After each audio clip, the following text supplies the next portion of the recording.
walking like Russell. We hit the field every morning. Your team is not that important. We got the muscle. Your team is still on the warm-ups. We coming out of the corners, ready to rumble. Just for the ones in the crowd, I need y'all to scream this out loud. Now we gotta.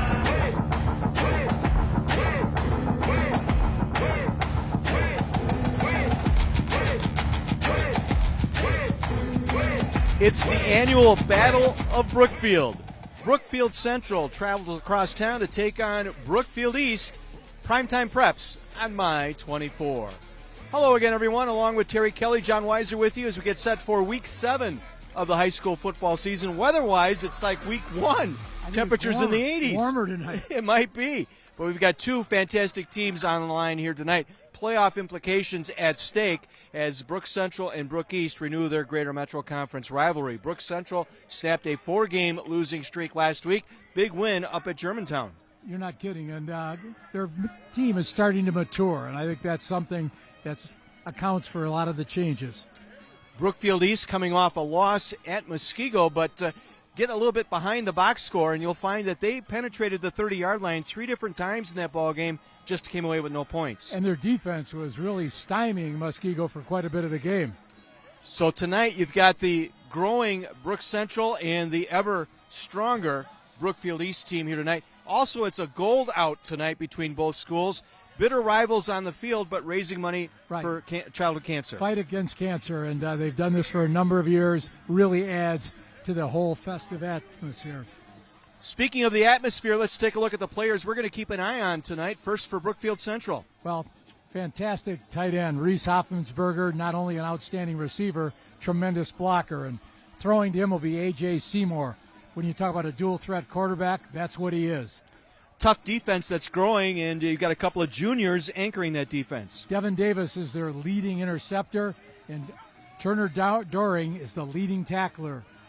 On the other side, for the Spartans of Brookfield East offensively, we start with their quarterback. Zeke Sawell, we talk about being a dual threat. He is too, does an amazing job. And Jack Murray, gentleman who made all conference at 3 different positions last year.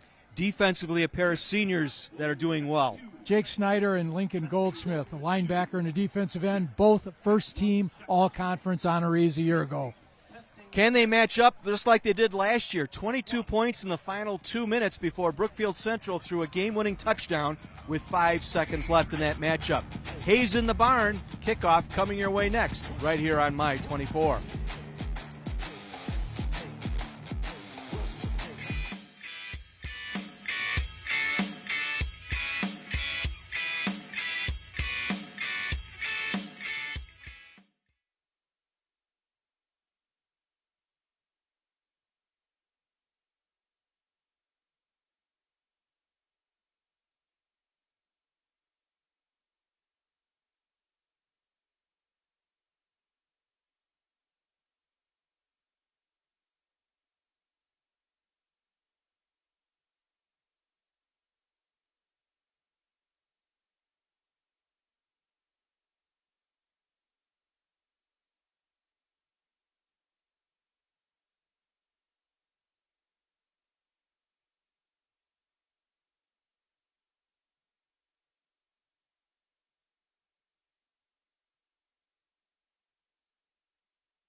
Tonight's coin toss ceremony brought to you by the United States Army. Be all you can be. Center of the field before our ball game tonight. Captain's meeting. Staff Sergeant Benjamin with the coin flip. B.J. Lagaki, our referee, in the middle of that. And East winning the toss they have deferred to the second half. Central will get our opening kickoff here tonight. Our coin toss ceremony brought to you by the United States Army. Be all you can be. 84 degrees and no breeze. Like a week 1 game in August. Sit back and enjoy high school football week number 7. Our kickoff brought to you by Milwaukee Building and Construction Trade Councils, building communities and careers. This is Devin Davis, has a hole out to the 30-yard line. A good return for Central, brought down by Ethan Gardner of the Spartans. The kicker got down. Here's the offense for Brook Central tonight. A.J. Seymour at quarterback. Again, Bawa at a running back. Iverson at a running back. Larkin the flanker. Keep an eye on Hoffensberger out there as well. The tight end, he's got Naval Academy on his mind. From their own 30-yard line, first down Lancers. From the spread gun.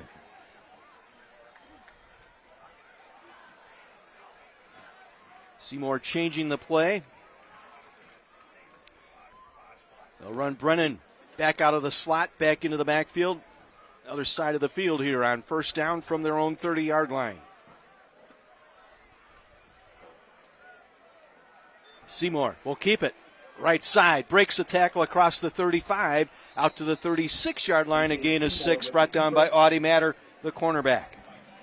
So we mentioned right at the outset, Seymour just as much of a threat to run the ball as he is to throw it. Kind of a 4-3, if not a 4-2-5, if you will, defensively for Brook East. Again, we talk about the linebacking core. Jack Murray, all conference at linebacker, punter, and tight end a year ago. 2nd and 3 officially. Ball at the 37-yard line.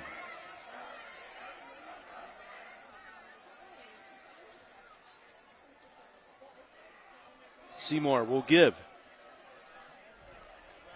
Ado Bawa, the junior.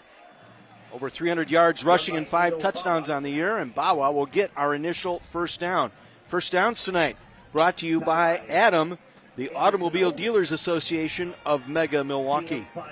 When we talked to Coach Joel Nellis and offensive coordinator Clary Iverson, they were talking about all the shifting they're going to do, trading the tight end and line from one side to the other, all to try to create a little confusion for the Spartans. 1st and 10 Lancers. Seymour on the roll, will dump it out through the hands of the intended target, Kellen Larkin, the flanker. Had it go through his hands. Trevor Newman out there in coverage for the Spartans. One of the things we saw at practice this week, they were constantly talking about how we're going to get blocks on number 44, Jack Murray. All kinds of ideas of pulling the backside guard and tackle through, leading a back. They feel they have to take him out of the play. Yeah, it was an intense practice that we saw, the 7-on-7. Clay Iverson really drilling that into his offense. High snap. Seymour in trouble. Able to get out of it and out of bounds across the 45-yard line. Brody Tittle there, the junior, defensive tackle, able to take him to the sideline. Now Seymour at 6'4", 220. You can see why he's got the ability to run with the ball. Isn't going to go down just with a hand on his leg. Gain of 5 yards on the play. Got 5 out of that broken play.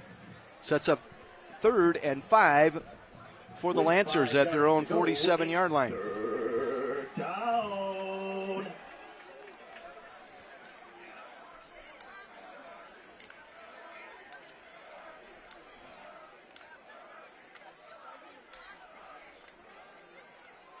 They'll try and run it around the right side. Bawa, and nothing there. Good stout defense by the Spartans. Anderson Olin there.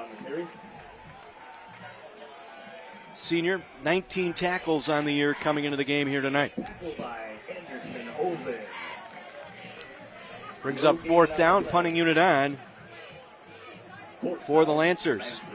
Zach Ritchie, senior honorable mention all conference a year ago, does the punting, averaging almost 35 yards a kick. Jack Murray is the punt returner. Gets this one away. Murray steps up at the 15, across the 20, trying to get to the outside. And he'll fight his way out to the 27-yard line. 12-yard pickup on the return by Jack Murray. Brought down by Torrin Dunn. It was interesting when we were talking with head coach Ben Farley of the East Spartans. We said we imagine Brook Central is probably desperate to win this game, trying to get to the playoffs. He said, no, we're more desperate. We haven't necessarily made the playoffs yet, and so for us, this is a pivotal game. Grady Farley, the left tackle, second team all-conference, heading to Eastern Illinois. The senior anchoring that offensive line. They'll move Murray, the tight end, to a split-end position to the near side. On first down, a little pump and go. Looking for the man on the sideline, threw his hands incomplete. Bo Evans, the intended target. Good look, just unable to connect. Little wheel pattern that time. They had Murray go down, take a post pattern into the middle, try to attract the attention of the secondary. There's the defense for Brookfield Central. Offensberger, that outside linebacker, kind of that over-the-top 3-4 look. Second and 10. From the 27, second down and 10. He'll go to the ground, bouncing his way to the outside. That is Max Matter. First team all-conference, out to the 35-yard line on a nice run. His first carry tonight. Yeah, so far this year, Max has rushed for 302 yards. Last year, 709 on the season. Leland Miller Pascal, the nickelback, able to get him to the turf. The junior having a nice year. 14 solo tackles, 21 on the season coming into the game tonight. Third and short for the Spartans. Their own 35-yard line. They'll keep it on the ground. Little cutback move, got the first down. Max Matter with the carry. Torrin Dunn, excellent inside linebacker there to make the stop, but it's enough for an Adam first down. You know, offensive coordinator Jay Korshner looks at the backfield.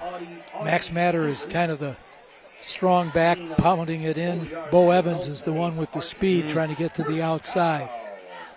Kind of a lightning and thunder kind of a look in that backfield. Again, they'll send Murray, the tight end, far to the left side. Three receivers, empty backfield. They'll swing it out of the backfield. Pass is complete. Out to midfield. Nice reception that time by Evan Hillary, the senior running back. Emptied the backfield, just continued out in the flat, making the catch, done on the stop. Great block out there by the wide receiver as well. Tackled by Torrin Dunn. Gain of 8 yards. I think that was Bo Evans leading that block out there. Short of the first down, second and 2 from their own 47-yard line.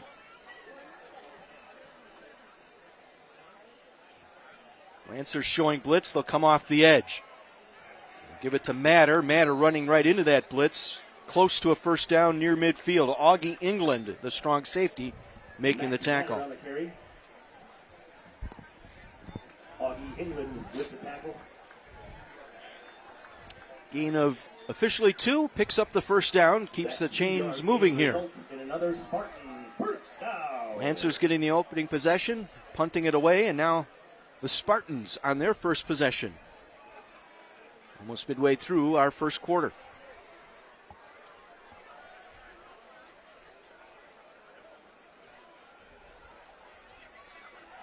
So again, Sabo being chased out of the pocket. Going downfield, has a man out there, makes the catch. Taylor Gregg inside the 10, down to the 7-yard line. Sam Caraggio there with the tackle. Well, Taylor's got interesting stats this year. 11 catches, 4 of them for touchdowns. Penalty marker at the 15-yard line. Flag on the play.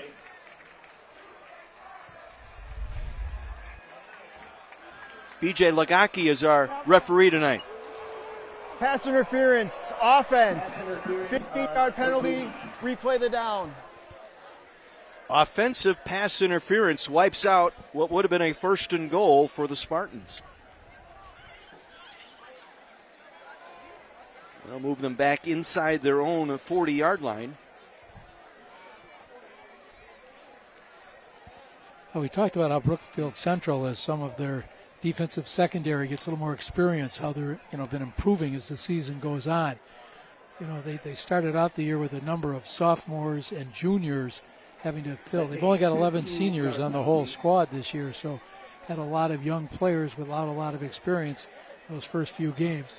In that 4-game losing skid, 2 of those losses by a combined total of 6 points. Right. So they've been right there. From their 34-yard Yeah, line, quite. Joel 25 Nellis really thinks his team, is just, so close to having a 4-2 record instead of a 2-4. 1st and 25. They'll keep it on the ground with Matter. Across the 35. Ball is out, but they'll rule the play dead. Say Matter was down. Forward progress stopped. Might have been Geckerman in there along with Reese Hoffensberger. We talked about Hoffensberger. He's the only two-way player on that Brookfield Central defense. Right. They talk about what an outstanding, student athlete he is, like a 4.28 GPA. 4 yards on the play. Going to the Naval Academy, as we understand, but not for football. He's going there to become a doctor. Right. A physician. His coach has said he'll be a great doctor. He certainly will. So we're going to put it up. Far sideline, catch is made. Going out of bounds with it, Taylor Gregg, the split end. Gets it back to the original, near the original line of scrimmage. Brings up 3rd and long. Devin Davis out there in coverage for the Lancers. Yeah, Sawall in the year is throwing for 623 yards and 8 touchdowns with only 1 interception given up. Yeah, he's coming off an excellent game against West Alice Hale. 4 touchdown passes, 273 yards a week ago. 3rd and 13. 2 weeks ago, excuse me.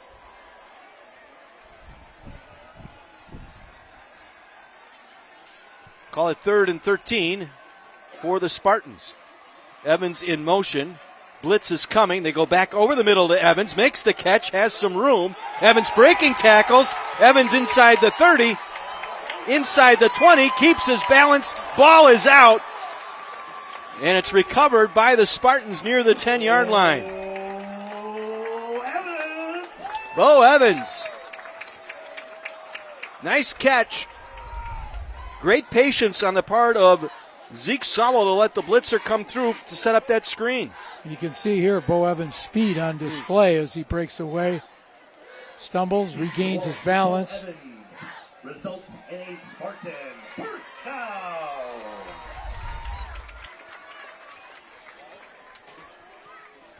Inside the Bryant and Stratton College red zone. Matter makes the first man miss, trying to get to the edge. And he'll be brought down inside the 10, near the 9-yard line.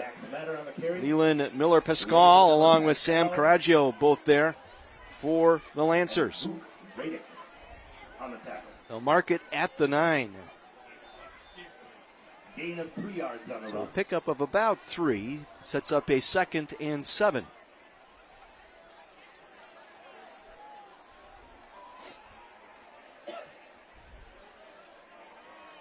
Again, Matter to the single back. Evans and Gregg split here to the near side. Fake. Sowell has a hole. Down to the 3. Caraggio, the free safety in there. Got him to the turf. Tackled by Sam Caraggio. Gain of about 6. It'll bring up 3rd and 1. 6 yards. One more look. Little read option that time by Zeke Sowell. Yeah, Brook Central sent number 77, Cole Carl, in for a little of that goal line defense. Starting offensive tackle, 6'3", 290. They want to plug up that middle.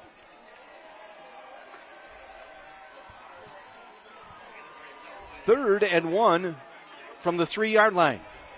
3rd and 1. Wildcat here, direct snap. Jack Murray will take it. Murray into the end zone for the touchdown. Murray, touchdown, Spartans. third touchdown of the year for Jack Murray. And the Spartans open up the scoring tonight. Well, Jack's going to graduate in January, head off to Northern Illinois, get an early start. His father, Eric, is one of the coaches for Brook East, and a number of years ago was our spotter. And he's thoroughly enjoying having the chance to be with his son. Ethan Gardner for the extra point. Lars Anderson on the snap. And we got a whistle before the snap.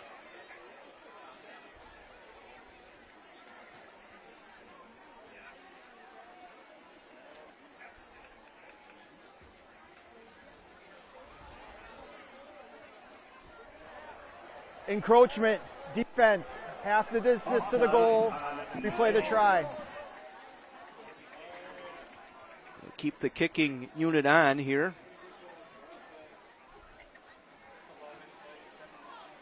But an impressive opening drive. Couple of big plays by Matter, Evans, and Murray. And overcoming that penalty. Yeah, overcoming that offensive interference penalty as the kick is up and through. 7-0 Brookfield East over Brookfield Central. We'll take a timeout. 3:46 to go here in the first. Primetime Preps on My 24.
With the season winding down for some, destiny awaits as champions will be crowned in Madison. See your team's path during the 2025 WIAA Football Bracket Reveal Show, live Saturday, October 18th at 10 a.m. on My Place for Champions, My 24. An impressive opening drive overcoming an offensive pass interference penalty. There's your scoring summary brought to you by Carthage College. Your turn to make waves. 11 plays, 73 yards. Jack Murray on the Wildcat snap, able to take it in for the touchdown. Again, our kickoff's brought to you by Milwaukee Building and Construction Trades Council, building communities and careers. Spiraling kick that will bounce across the 20. Picked up by Davis, and he's dropped at the 26-yard line. Let's head downstairs. Our first interview of the night with Mike McGivern. John Chuck and Andy Jorgensen, Allied Craft Workers Union. Hey, we talk bricklaying all the time, pal. And I just think, look, I have a neighbor who was a bricklayer for a long time. It's a little bit about becoming a bricklayer in that career. Well, you know how they say there aren't any more good jobs? Yeah. There are. Being a bricklayer is really rewarding, and it is a great job. You get a great family-supporting wage. You have 2 pensions being paid for your retirement, and you have full health care. And if you like going outside, if you like working with your hands, we're located in New Berlin on West Cleveland Avenue. Come on in, take a tour of our school. You earn as you learn. Man, No college debt. Can they come see you? I can be there. There Yes. you go. So go see Andy. He's a good guy. Do not say, look, maybe I don't want to be a bricklayer. Don't do that because you'll get upset. It's a great career. So take advantage of that situation and go see Andy. Good to see you again. Hey, nice seeing you. Go to BACWI.org, and that's where we are online. Thanks, Andy. Boys, back to you. Mike, thank you. A.J. Seymour chased down from behind by Jake Schneider. See him running a little of that read option. You're also going to see some run-pass option where A.J. Seymour is going to read what the linebackers and defensive backs are reacting to. 2nd and 10. Quick hitter to the outside. Nice grab. Connor Brennan down the far sideline and out of bounds. See where they mark him out. Near the 35-yard line, short of the first down. It'll bring up 3rd and short. It was Audie Matter out there, able to chase him to the boundary.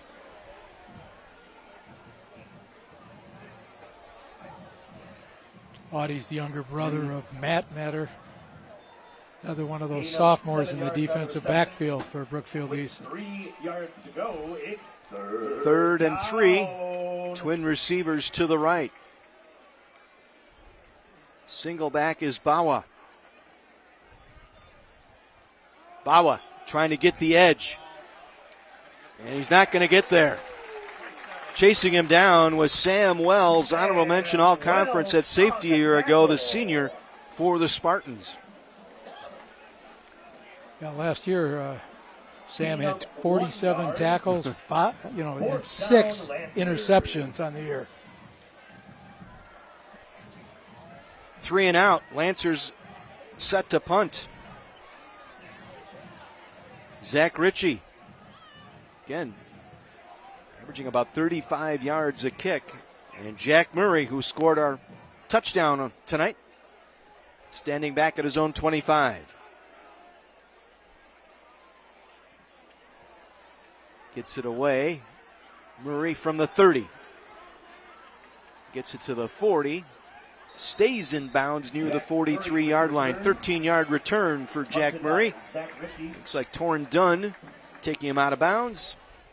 And the Spartans get their second possession with just over 2 minutes to go as we head back downstairs to Mike.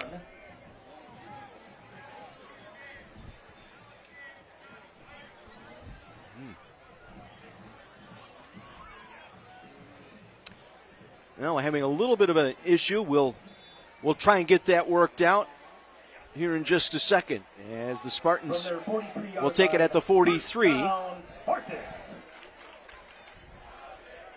Sowell going to swing it out.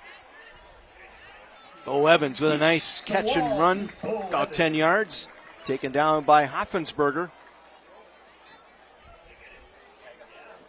And they will move the chains, 10-yard pickup. So having some luck swinging that ball out to the left side so far. Well, they're using a number of trips formations to the one side of the field, single formation to the other, trying to get that defensive secondary to be spread out so they get those seams they can throw into. 1st and 10. 3 receivers to the near side with Murray, the far outside receiver. Sowell with time, coming back for his quarterback and making the catch. The tight end, Jack Murray. Nice job. Drew Hoyne, the sophomore, there to make the play. Let's try it again. Let's head down to Mike. You know it's a big game when Alec James and Jonathan Lehman show up here on the Brookfield East sidelines. How much you miss this, especially the Brook Central week? Oh man, this is the week to miss, man. This is the battle for Brookfield. You got the sun coming down at the perfect time, the fans in here, and you got former players back, man. What more could you want? Yeah, Jonathan, I was surprised you got a chance to talk to the team on Monday. I'd have waited till today to have you guys. How much you miss playing and coaching? I'll tell you, it's nothing like being here on this field and coaching these young group of men. I mean, they're incredible. And this city championship rivalry specifically is the greatest in the state. Hey, you come from a long line of coaches, and Yes, this sir. year, you just told me it'll probably be the last year of my life I'm not going to be coaching. You miss it, huh? I do. It's in my blood, and I can't wait to get back on the field next year. Alec, I can tell you this. When you played here, Joe Cook was my co-host. He was coaching at Brook Central. Yeah. He didn't like you at all. He had a lot of respect for you, Yeah. but he said, this kid is maybe one of the best players I've ever seen. How much did you enjoy playing up in Wisconsin? Oh, I loved it. Every moment of it. I mean, that was true Wisconsin. I mean, run the ball, smart, tough, dependable. I have a lot of pride to this day in playing it. Man, that's awesome. I appreciate that. Thank you for your service. Boys, back to you. Mike, thank you. They let the first quarter clock run out. It'll be 1st and 10. Brookfield East when we return. 7-0 Spartans over the Lancers. Primetime Preps on My 24.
Jack Murray's 3-yard touchdown run, the difference so far, 7-0. Brookfield East on top of their arch rival Brookfield Central, a key Greater Metro Conference matchup tonight. 1st and 10 from the Central 31-yard line. And this is Murray bullying his way forward inside the 10 down to the 8-yard line. 23-yard run, I should say, brought down on the play by Leland Miller-Pascal. You know, as you watch Jack Murray play football, you don't realize how good of a baseball player he is. It's all state in baseball last year. 1st and goal, Spartans. 1st and goal. Zeke on the carry, and he is pulled down. Zeke's the wall. Little read option, Henry Kronich, I should say, the junior. That outside linebacker stepping up to make the play. Gain of 1 yard on the play. Yeah, 7 of those starting defensive players for Brook Central, either sophomores or juniors.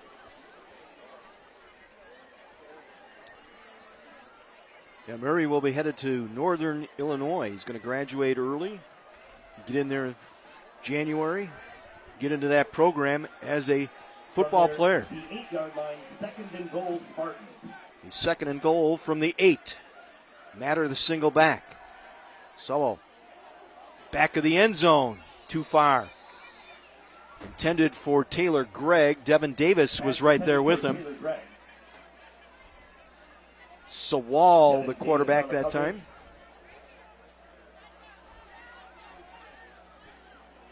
Now key 3rd down here for the Spartans. Facing 3rd and goal from the 8-yard line. After that nice 23-yard run by Murray, 3rd and goal, set them up. 8-yard line.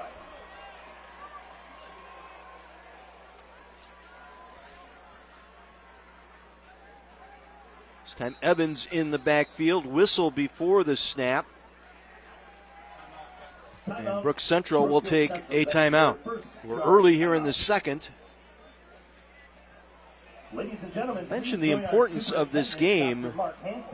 When you look at the standings in that Greater Metro Conference, Brookfield East sitting at 3rd, 2-2. Brook Central at 1-3, needing to get to that 4-win mark in conference. As we head downstairs, here's Mike. So, guys, I have a special guest. And Farley, the wife of the principal here at Brookfield East, and her son is an awfully good football player. What number is he? 78. 78. He's as big as a mountain and just a really nice kid.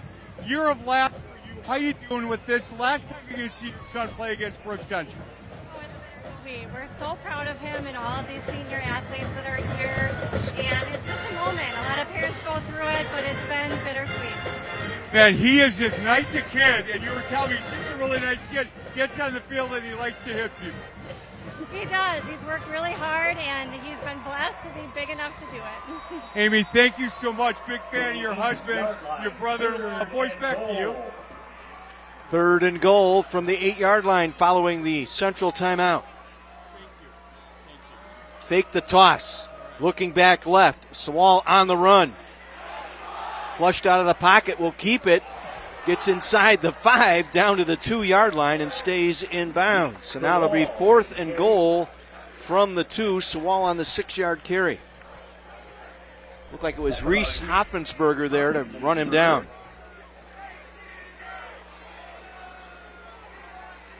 Put his speed to use. Got a good block that time by Jake Snyder out there.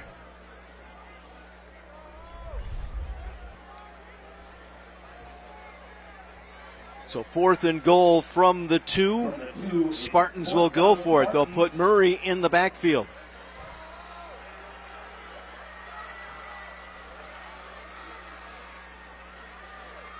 He will take the snap. Bounce to the outside. Touchdown, Spartans. 2nd touchdown of the night for Jack Murray, the senior. Well, that dive towards the middle set things up. If anybody watched last night's pro game, saw what happened on a 4th and 1. That time, Murray was able to scoot to the outside.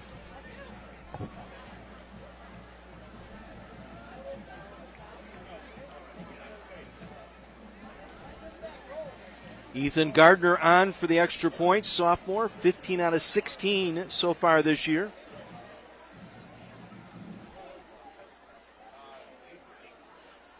Gets this one up and through. 2 drives, 2 touchdowns for Brookfield East as we take another look. Jack Murray's 2nd score of the game. Brookfield Central Lancers 0, Brookfield East Spartans 14. Once again, we head downstairs. Mike McGivern. Guys, thank you very much. Hey, Corey Silta is the president of the Brookfield East Youth Football program. Corey, let's talk a little bit about this program and your numbers. How many kids are playing? We have about 115 kids this year. Yep. How many coaches? 21. Yeah, that's awesome. Hey, we do this with the AAYFL because a lot of us, youth football has never been safer because of all the work you guys do. Would you agree with that? Yes, I would. The AAYFL is very big into promoting the USA football. Our program does it as well, and we're always trying to introduce new things to make it safe. Hey, thank you so much for you and the AAYFL getting involved in what we do on the sidelines, and keep up the good work with this football program here in Brookfield East. Yep, thank you. Thank you. Yeah, it's good to see you. Boys, back to you. Another impressive drive here by Brookfield East. And that guy, the workhorse, that's his father, Eric Murray, talking to him right now. One of the assistant coaches here at Brookfield East. Eric might have been saying I would have, done an extra move to the outside to get into that end zone more easily. This one will roll out of bounds at the 5-yard line. Now this is a pivotal drive for Brook Central. They can't let the game get away from them. And once again, you'll have to see whether their growing maturity is starting Illegal to kick help. out of bounds on the kicking team. Ball we placed 35-yard line. So good field position, 35-yard line to start this drive for Brook Central. There's the scoring summary brought to you by Carthage College. Again, a 57-yard drive capped off by the 2-yard touchdown run by Jack Murray, his 2nd of the night.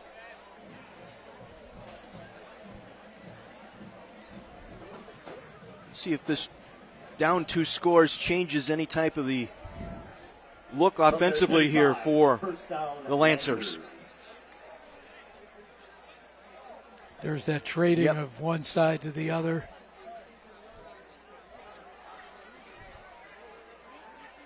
Bawa is the single back.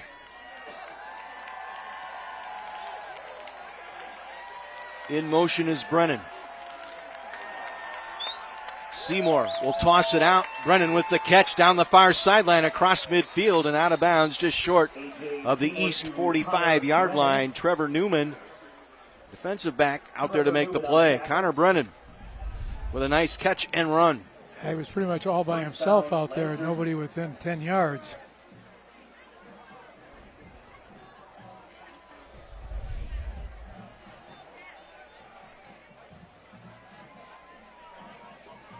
A 19-yard pickup and an Adam first down for Brookfield Central.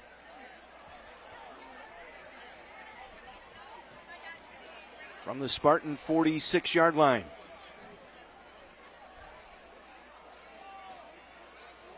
Corey Iverson in motion, read option. Now he's going to throw it out. Nice catch by Iverson in space inside the 35-yard line. Penalty marker down. A.J. Seymour. May have a lineman downfield here. Let's see. That was one of those run-pass options. Ineligible player downfield, offense. 5-yard penalty, replay first down. Indeed, it was an ineligible man downfield when the lineman about 4 or 5 yards down the field. That's the problem with that read option when you go fake the run and then come back to the throw. Right. There's no way that the offensive lineman has an idea of what the quarterback's seeing. The season when a team gets inside their opponent, or I should say all our touchdowns this season brought to you by Steamfitters 601. Explore a rewarding career with the Steamfitters Local 601, the keepers of the craft. From their own 49-yard line, 1st and 15 Lancers.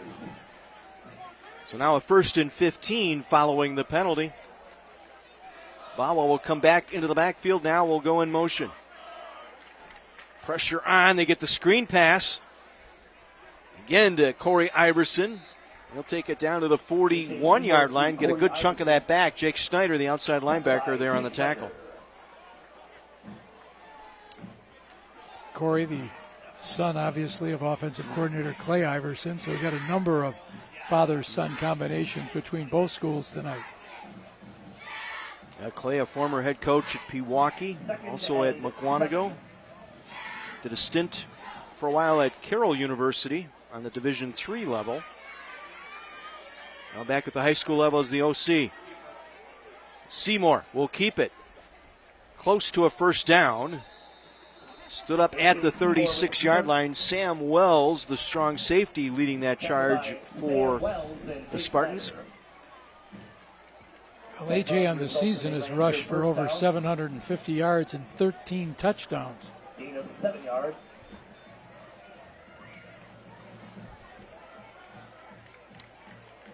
His best game on the ground was a 3-touchdown rushing against Marquette earlier this year. 1st and 10 from the Spartan 36. So another Adam first down. The Brookfield East 36-yard line. Seymour on the scramble. Will dive forward to the 31-yard line, a pickup of 5. Seymour with the carry. Brought down by Dominic Marks. Mike, what do you have? Guys, listen to the offensive coordinators here on the sidelines, Brookfield East. Very happy with this offensive line. Feel like they're wearing Brook Central down a little bit, and offensively they feel like they're in a really good rhythm, and they're hoping to continue. Boys, back to you. 2 for 2 so far. I'd say that's a pretty good rhythm. 2nd and 5 for the Lancers. Fake. Seymour will keep. Takes it to the 29. Again, it was Anderson Olin there on the stop with Zach Steechin. This week on Faith in the Zone, Mike McGivern and Pastor Ken Keltner will be joined by Tim Bierary, the Executive Director of News Release Basketball Ministry. That's Faith in the Zone, Sunday morning at 8 on Fox Sports 920 and your iHeart radio app. Number 9, Anderson Olin's an interesting story. First couple of years of high school was a swimmer. Yeah. So many of his friends were on the football team, he decided to switch over. He's made a couple of tackles already tonight. Big third down here, 3rd and 4 from the Spartan 30. A read action that time. Hoffensberger gets the first down near the 20-yard line. Jack Murray going both ways. The linebacker there to make the stop. Gain of 8 yards. Another Adam first down at the 22-yard line. So a good drive here for Brook Central. After going 3 and out on their last possession, last 2 possessions. Finally getting into positive yardage here. First and 10 from the 22. Bawa turns the corner inside the 20. Stood up at the 15, dives forward to the 13-yard line and stays in bounds. Dominic Marks, the sophomore again, there to make the stop. Yeah, Del Bourgeois has, shown he's got some good power as he runs. Gain of 9 yards on the run. 9-yard pickup for Bourgeois. Again, this season when a team gets inside their opponent's 20, they enter the Bryant and Stratton College red zone. Bryant and Stratton College, built different for you. 2nd and 1.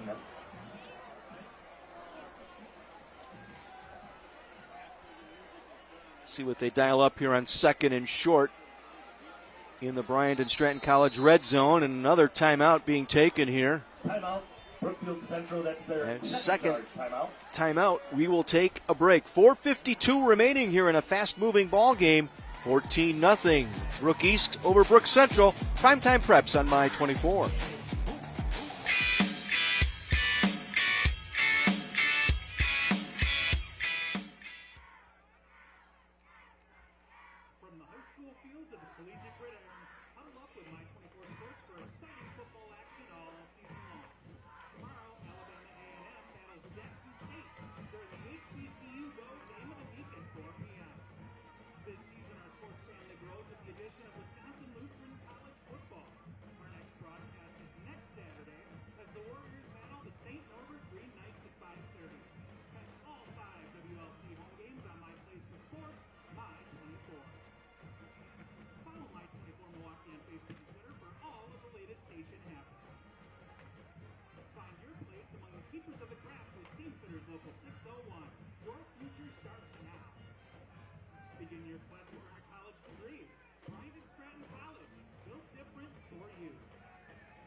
There is no off-season. The NFL Network team huddles up to bring you all of the latest from around the league with Good Morning Football Overtime. That's weekday mornings from 10 to noon on CW 18.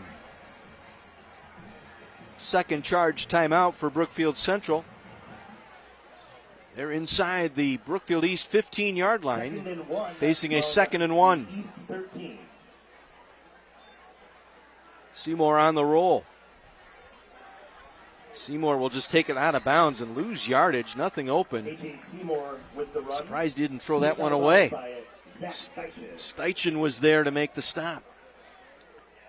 Steichen kept good relationship to the ball carrier, forced him out of bounds. Play results in a loss of 1 yard. Be a loss of 1. It's 3rd down. So 3rd and 3.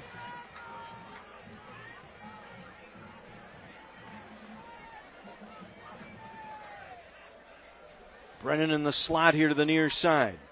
Jackson Liakopoulos also lined up here near side. They empty the backfield. Seymour going left. Seymour dives forward. And boy, I don't know. A.J. Seymour with the keeper. Looks like he's going to be short by about a yard. Jake Schneider was there to bring him to the turf. Down 14-0. I would expect Central to go for it here. And with 1 yard to go, it's 4th and 1 from the Spartan 13-yard line. And now, timeout taken by Brookfield East. Ben Farley racing down the field to get that timeout call. Ladies and gentlemen, tomorrow night, Brookfield East will induct its next class into the Athletic Hall of Fame in a ceremony at... Well, coming up, we'll have the Current Electric halftime report. We'll highlight this week's Menards Scholar Athlete nominees. Also meet with our sponsors, and we'll have first half highlights for you. That's all coming up in just a couple of minutes. The Current Electric halftime report brought to you by Current Electric. Alec James from the class of 2013, and Bradley Johnson also from the class of 2013. So trying to get that defense Congratulations to the set. members of the Brookfield East. Jack Steger is the defensive coordinator for Brookfield East.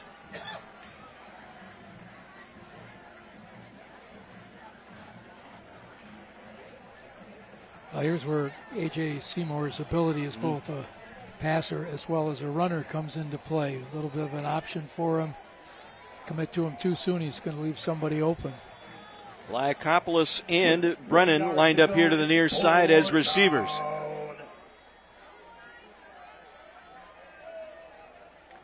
Iverson lined up as a wing to the left side. Ajwa on the running back, and Seymour will keep it, and he'll get the first down. Went right behind Riley Booty, the left guard, and J. Paul Singh, the center, to pick up that first down. Results in a Lancer first down. You see 73, Jake Paradowski kind of walking gingerly. He's got turf toe. All week at practice, he was wearing a boot, and he was not in there getting live contact. Short of the 10, so this will be a 1st and 10 from the 11-yard line.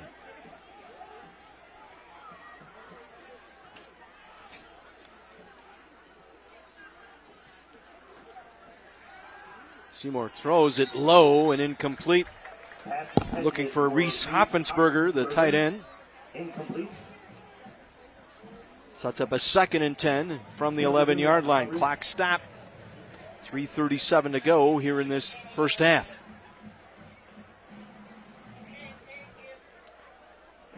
Clay Iverson looking through his play sheet, trying to find something where he can take advantage of that East defense.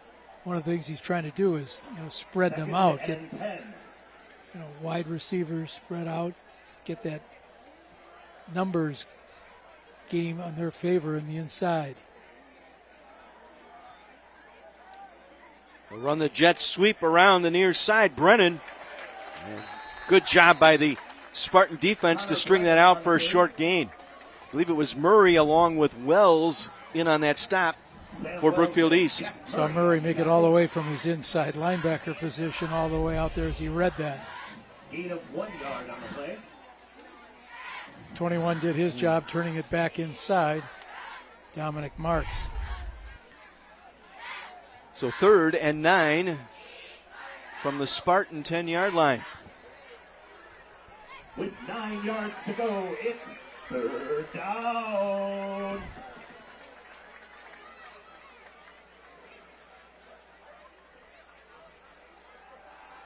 Quick look by Seymour now on the scramble. Goes to the back of the end zone, has a man there, and it's incomplete. Looking for Corey Iverson, dragging across the back of the end zone.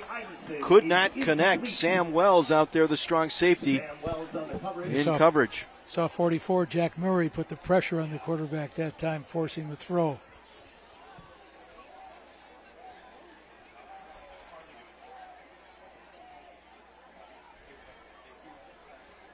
And they will attempt the field goal here, try and get points off this drive. This will be a 26-yard field goal attempt. Nick Schnetsky. Does that name ring a bell? I'll tell you about that in a moment. Lefty gets it up and drills it through. Nick Schnetsky, the junior, now 5 for 5 in field goals. And if that name rings a bell, that's because he is the son of Rich Schnetsky, who was the kicker on the Wisconsin Badger Rose Bowl team in '93. And what's more impressive is Nick is actually playing for both the soccer and the football teams this fall. Captain, I believe, of the soccer team. Excellent athlete. Proved it there, knocking through the 26-yard field goal. So Lancers get on the board. They got it into the red zone, but kind of got bogged down there. But at least came away with something. They had, we said that was the key drive. They needed points on that drive to get back in this game. Now they need a defensive stop here. Yeah, to have an answer to what Brooks East has done was pivotal there. Kickoffs brought to you by the Milwaukee Building and Construction Trades Council.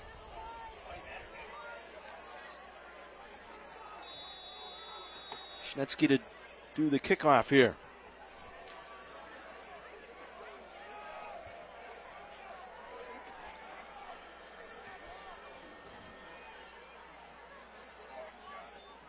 On the run, across the 30-yard line, has a seam and brought down from behind. Bo Evans on the kick return. Tackled by Matt Ramesh. Some good blocking by Zach Station as well.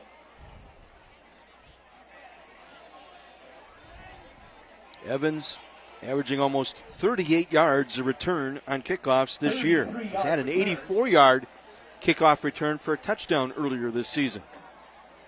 So good field position here for the Spartans as we take a look at the scoring summary. 13 plays and the 26-yard field goal capping it off. Our scoring summary is brought to you by Carthage College. Your turn to make waves. Brookfield East was short one man that time. From their 46-yard line, first down, Spartans.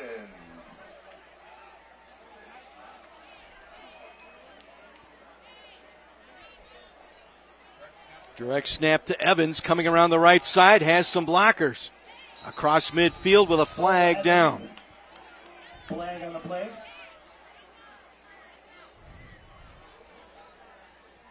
BJ Lagaki is our referee. Holding, offense, 10-yard penalty, replay first down. 10-yard penalty from the spot of the foul. So they'll mark it off from the spot of the infraction. There's a look at our officiating crew tonight. BJ Lagaki, Vince DePlaris, Cole McDonald, Kirk Gardner, and Gary Neibauer rounding out our crew tonight. I believe it's the second time this year we've had BJ's crew. 6-yard line, first down, Spartans. 3 receivers to the right on first and 20 from the 36. Get it on the ground. Evan Hillary with the Hillary carry. with the carry. Tackled by Reese Hoffensberger. Reese Hoffensberger was there on the stop. Under 2 minutes to go here in this first half. Brookfield East isn't really showing urgency here to try to put another one on the board. That initial holding penalty, negated what they had gotten from the good kickoff return.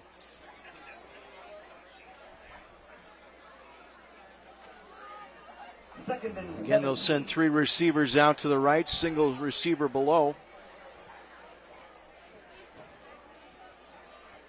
Back in motion is Evans. They'll go back right side, and it's short hops the intended target, the tight end Jack Murray.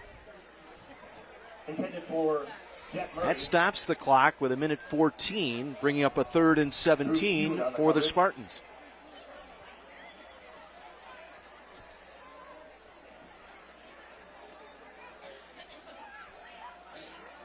Well, we've seen East employ 2 different screen passes so far tonight. See if they decide,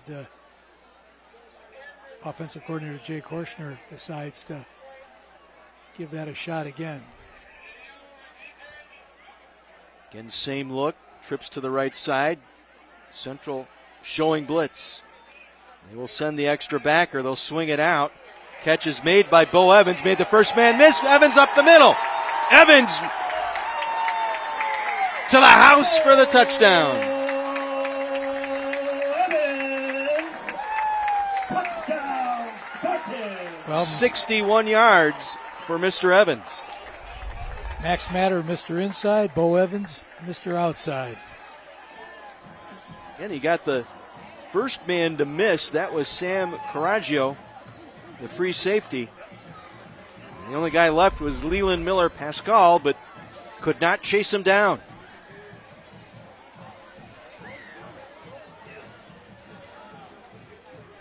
Gardner on for the extra point.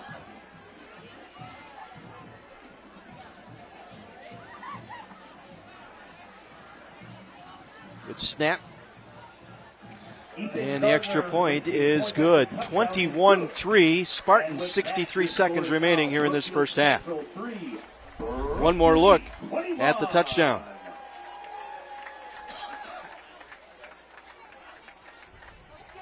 Again, just got away from that first man, and showing his speed is Bo Evans. Second touchdown reception of the year for Mr. Evans. Well, that response kind of takes a little wind out of the sails from Central, having gone down and kicked a field goal. 4 plays, 64 yards, 61 of them coming on the pitch and catch. Sewall to Bo Evans.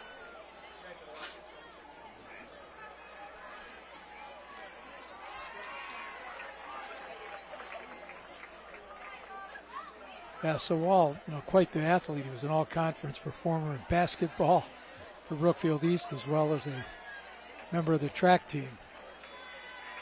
Yeah, he threw for over 1,300 yards last year. Having a good night tonight.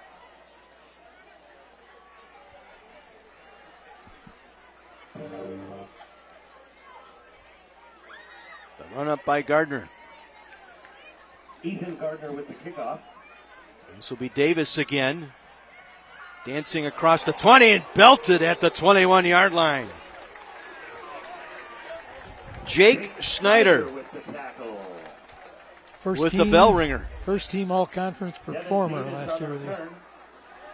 On this Brookfield East defense, they've got 4 athletes who earned all-conference recognition a year ago. They knew their defense was going to be strong, and defensive coordinator Jack Steger has to like what he's seen.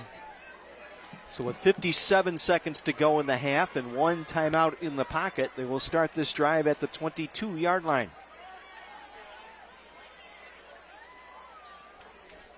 From their 22-yard line, first down, Lancers.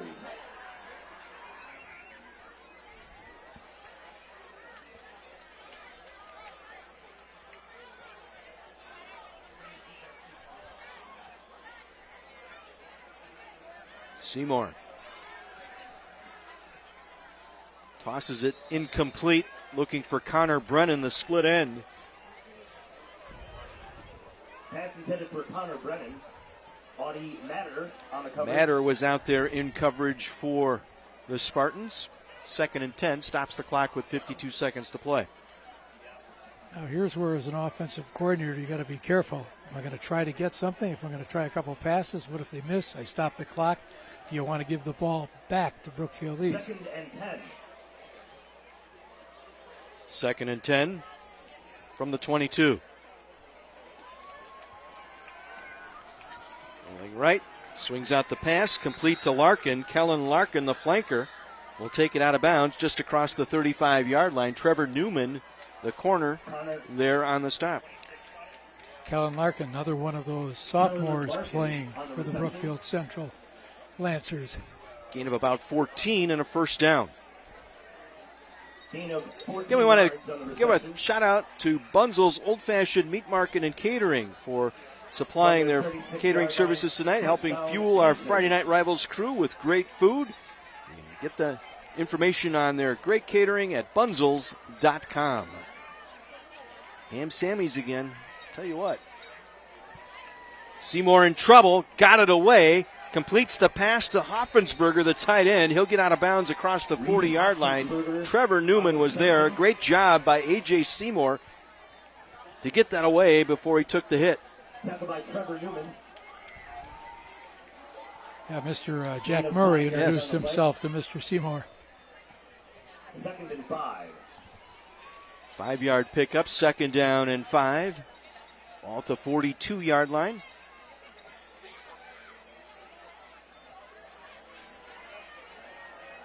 Seymour again under pressure. Murray was there, and down he goes. Jack Murray, first man there. Murray with 2 touchdowns tonight and now a sack. You know, you can see how he made first team all conference as a linebacker. He was honorable mention as a tight end. And second team as a punter. Gets this one away quickly. Larkin with the catch and out of bounds. Stops the clock with 9 seconds to go in the half. Jake Schneider, outside linebacker, takes him to the boundary.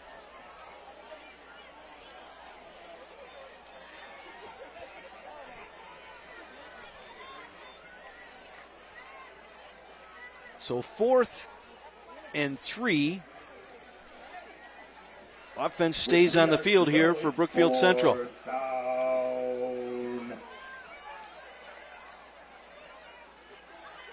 Quick pass. First down on the catch by Kellen Larkin. Gets out of bounds at midfield with 5 seconds to go. Dominic Marks making the stop. So a fresh set of downs here from midfield.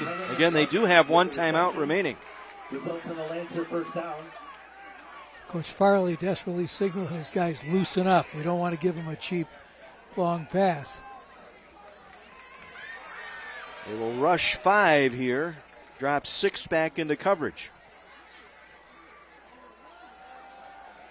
Seymour being chased from behind. Will get out of bounds, but time expires here in this first half. 21-3, Brookfield East on top of their arch rival, Brookfield Central, in a key Greater Metro Conference matchup here tonight at East. 21-3, Spartans with the lead. Stay tuned. The Current Electric halftime report comes your way next, right here on My 24.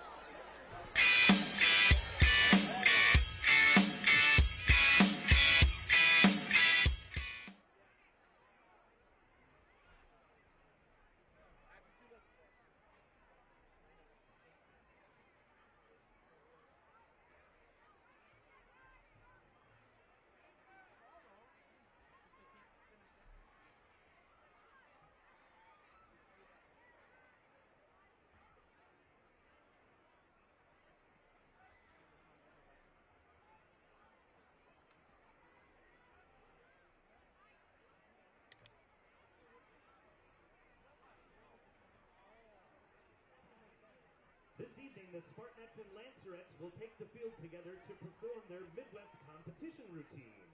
We are so excited to share the field with you tonight. The Spartans and Lancerettes will be performing to Smooth Criminal. The Lancerettes are coached by Megan Mitch and Abby Amajip, and the Spartans are coached by Sierra Crawford and Avalon Girdman. Good luck, dancers. Your music is on.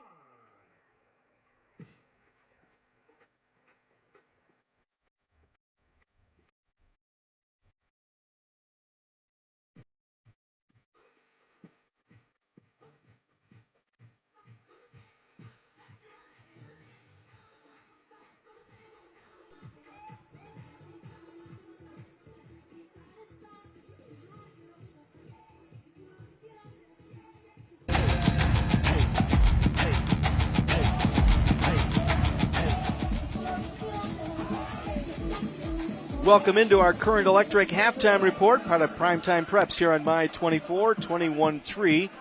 Brookfield East on top of Brookfield Central. Well, tonight we'd like to highlight this week's Scholar Athlete nominee, and that's brought to you by Menards. From Brookfield East High School, our nominee is Jack Murray.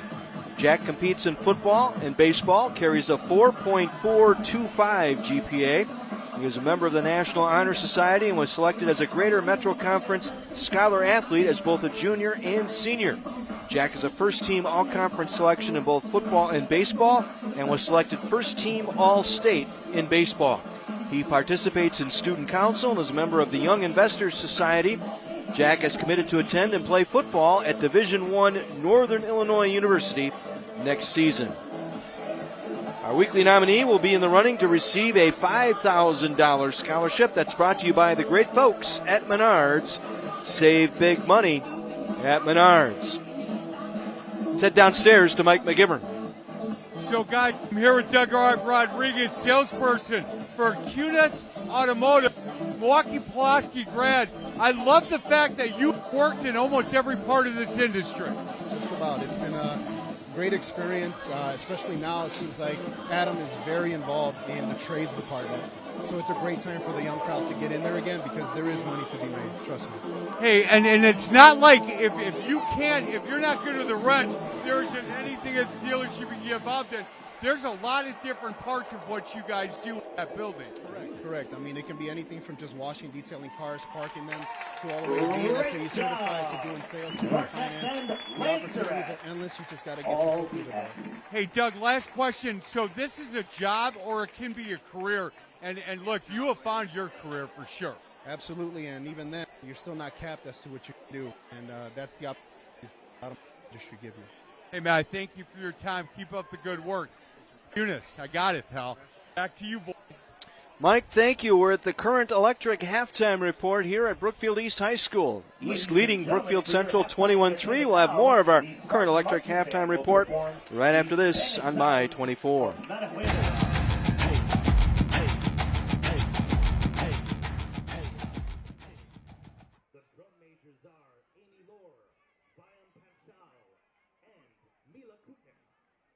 Color guard captains are Adrian Hoffman and Laura Dressler. Drumline captains are Cooper Reinhardt and Matthew Walker. And the Spartan Band, as always, is under the expert direction of Mr. Kevin Loughney and drumline instructor Mr. Mike Kernke. And now, your Spartan Marching Band.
(21-3), Brookfield East over Brookfield Central. Our Current Electric halftime report continues from Brookfield East High School. Time now for our United States Army interview. Once again, here's Mike. Guys, I am here with Staff Sergeant Benjamin. She said she was nervous. She's serving our country. I should be nervous. She comes from a military background. I want to thank you for your service. Do you talk, when we were talking before, you said, look, I wasn't sure I wanted to go into the service when I was in high school, but what a great decision. Yes, it definitely was. I enjoy it, everything I do, as far as like the recruiting aspects and trying to let people see that like this is a great career field, this is a profession, and I enjoy it a lot. It's more than serving the country. Your father, Patrick, he just retired, and he's so proud of you and the family. 6 kids in the family. How many are in the service? Right now, just me. My sister is kind of working on it, but she's starting the college route first. But then she might join later on. She called me and said she was thinking about the Marine Corps. No, she would never do that. Hey, when you get a chance to talk to kids at the high school level, first question they have for you is always about boot camp, right? Yes, definitely. And how hard, did you get through it okay? Oh, absolutely. No problem. No problem with me. You want to go back do it again? I could probably test it a little bit. Hey, how long do you think? Do you think this is your career and you think staying for quite a while yet? Oh, definitely. I'm going to make it a 20-year plus. That's awesome. Thank you so much for your service. That wasn't so bad, right? You did great. Boys, back to you. Well, earlier, Mike had the opportunity to sit down and visit with the women's head basketball coach at Bryant and Stratton College. Thanks, guys. I'm here with Avi Young. She's the new head women's basketball coach here at Bryant Stratton. Coach, congratulations. Thank you so much. Hey, so we talked a little bit about your background, and you played at Milwaukee King. You played at UWM and up at Madison, and you also played for your father. What kind of experience was that like for you? As an adult now, I'm very grateful and blessed. You know, as a kid, it had its ups and downs, but I'm thankful for all that he's taught me, and he's really the reason that I'm here today. To be able to recruit some of the great women basketball players here at the high school level, not only in the state of Wisconsin, but throughout the country, pretty excited about this opportunity. Yes, I've devoted a lot of my professional life to provide opportunities, especially for our up-and-coming youth, our athletes. So it's really great to have this opportunity to provide more than just, youth programming. As far as the kind of coach you're going to be, up-tempo, are you more of a half-court, man, zone? What are you thinking? I know it's really just depending on what our team looks like, but I am a conditioned, fast-paced person. I love to get up and down, so I know it really starts with being conditioned. We're going to try to run the gun. I think this program at Bryant Stratton is in great hands. It's so good to see you. Back to you, boys. Mike, thank you. Current Electric halftime report, 21-3, Brookfield East over Brookfield Central. We'll have more of our halftime report right after this. You're watching Primetime Preps on My 24.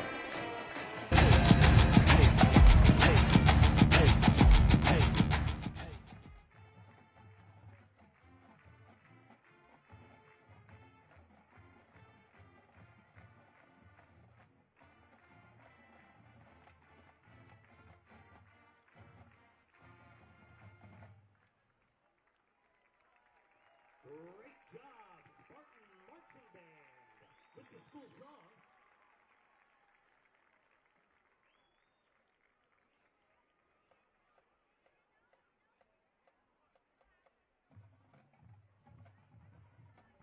Tonight's Battle of Brookfield is the annual Gold-Out Game, where both schools and the Brookfield community come together to raise awareness of and support for the fight against childhood cancer.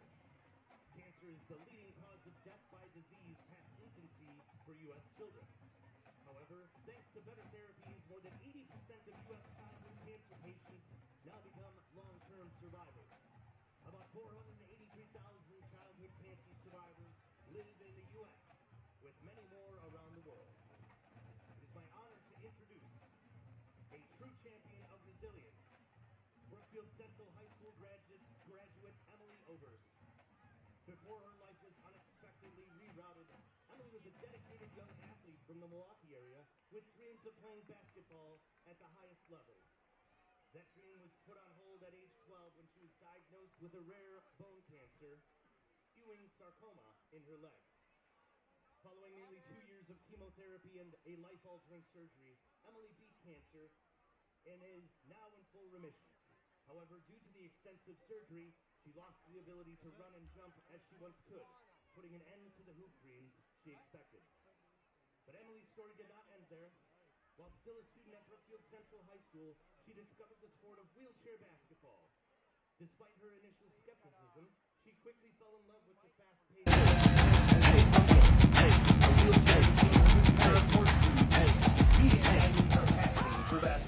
It's the Current Electric halftime report, 21-3, Brookfield East on top of Brookfield Central. Not only a football game going on, but I understand a big class reunion going on. Mike, what's the story? John, huge class reunion. Paul Proudman, Brookfield East class of 1965 walked up and said, I played on this field, kind of. I played here. It wasn't this turf. Hey, Paul, how many people were you involved in the class reunion? Right now we have 35. Man, that's awesome. You remember the days playing right here. Oh, yeah. Did you guys beat Brook Central? What? Yeah, I got to look back because, the older we get, the better we were, pal.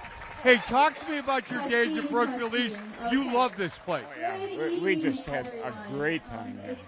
Did the Dean of students know you by first name? Most of them. Yeah, most. Froshman, stay out of trouble, pal.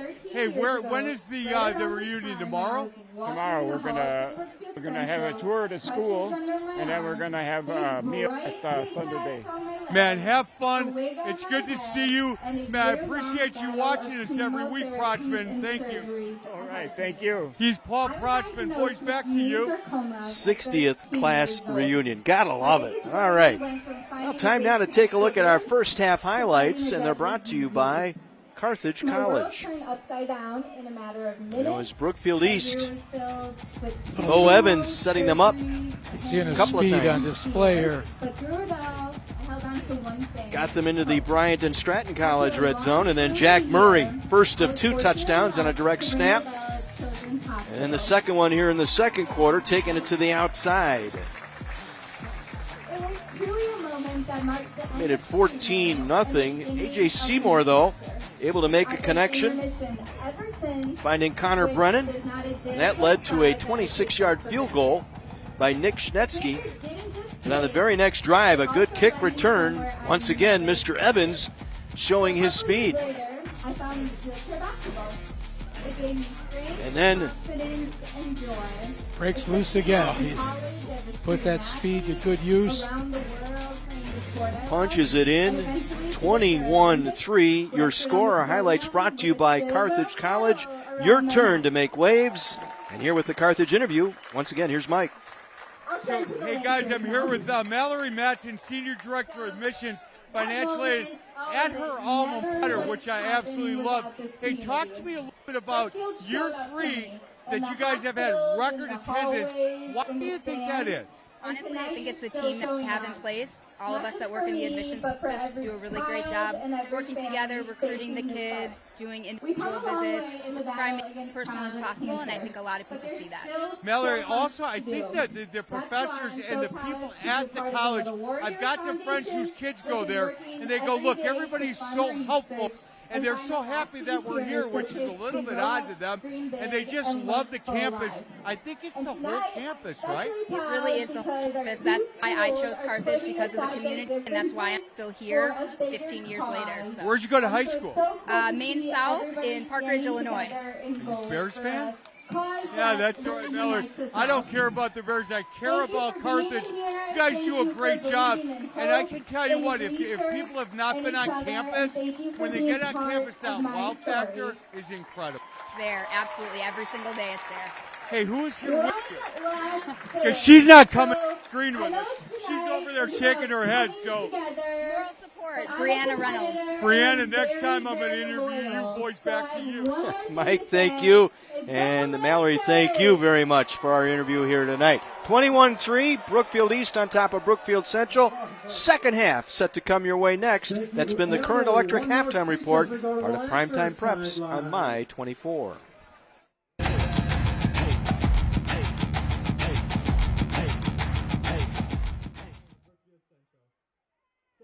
Most freshmen spend their summer at the beach or traveling with friends. Mine looked a little different. Last year, I was on the 5th floor of Children's Hospital after being diagnosed with cancer. My summer was filled with surgery, chemo, and uncertainty. It wasn't easy losing my hair, missing out on sports, and feeling like I was missing out on a normal life. But through it all, I learned something powerful. You can't always control what happens to you, but you can control how you respond. I set small goals, refused to give up, and pushed forward no matter what. Fast forward to this year, and my story is brighter. After one major surgery in January, my summer was about laughter, late nights, and getting lost with friends, not hospitals. Now my visits are blood tests and scans. To me, they're simple check-ins, not battles. My parents might not think the same. I I know they still stress a little, but what's a parent without stressing for their kids? My story happened to be cancer, but everyone here will face struggles, whether it's anxiety, depression, or something else entirely. What matters most is the mindset we bring. For me, it has meant showing up to school even when I felt weak, staying positive, and choosing resilience. Challenges won't disappear, but our mindset can transform how we overcome them. So whatever your battle is, remember this. Stay positive, keep moving forward, and never give up. Thank you. Thank you, Rojas!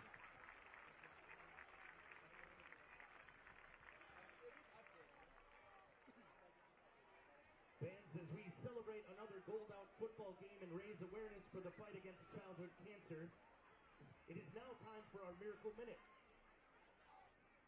where the Spartanettes and Lancerets will collect donations to support childhood cancer research.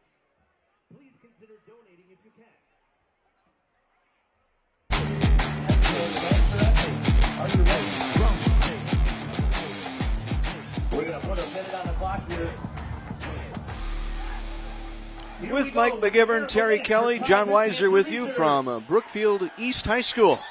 21-3 East over Brookfield Central. The gold out game, raising money for fight childhood cancer. Both student sections wearing the gold T-shirts tonight. Well, this is the other element of the game, which kind of makes it even more, special. Both dance squads came out, performed at halftime to the same song.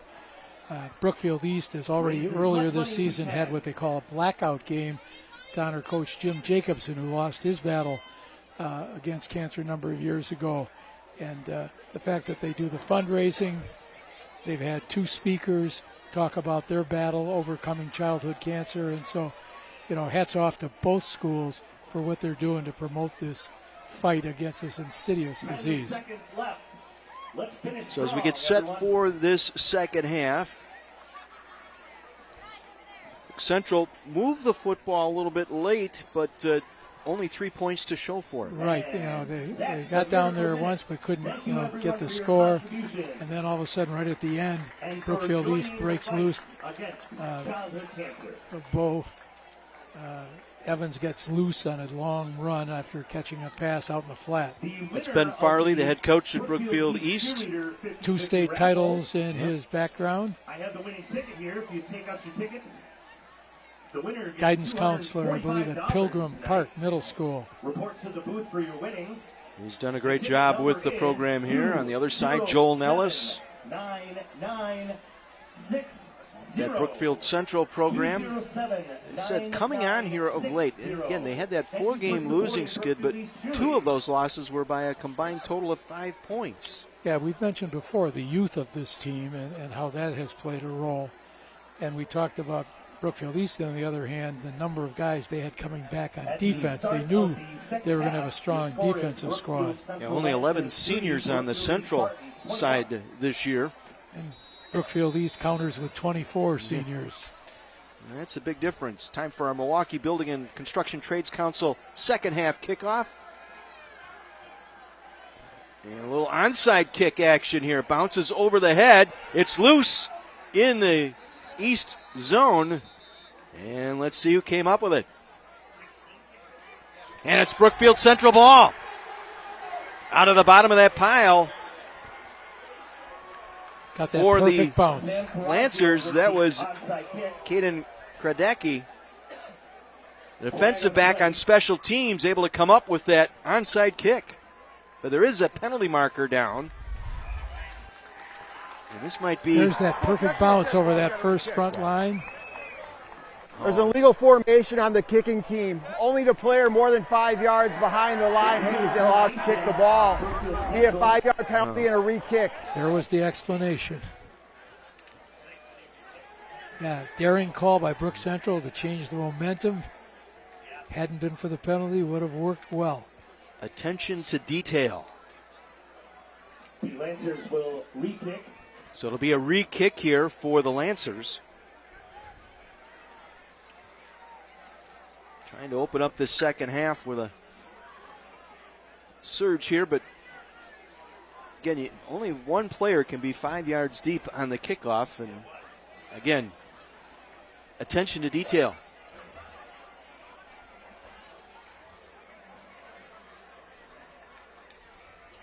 So the re-kick will come from the 35-yard line.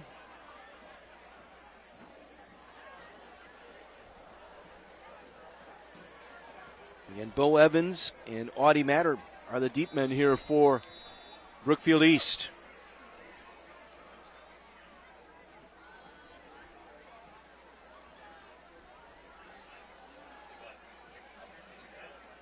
Again, they'll try the onside kick.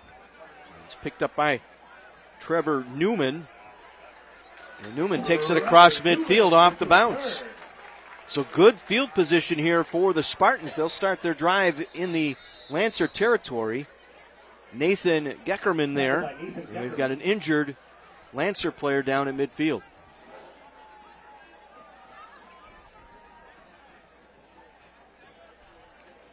Not sure whether he got injured trying to make the tackle on that. Well, while they tend to the injured player, let's go to our message brought to you by Steamfitters Local 601.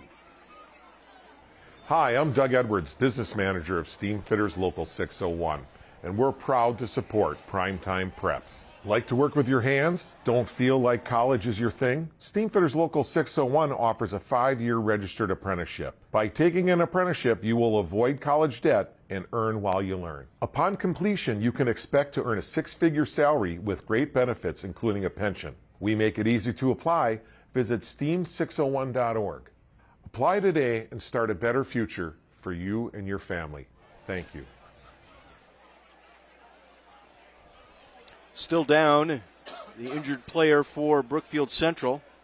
That's Joel Nellis, the head coach out there, along with the athletic training staff.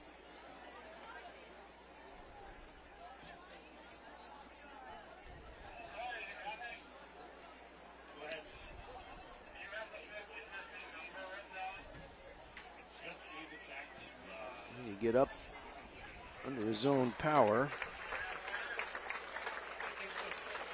It's Torrin Dunn, starting linebacker for the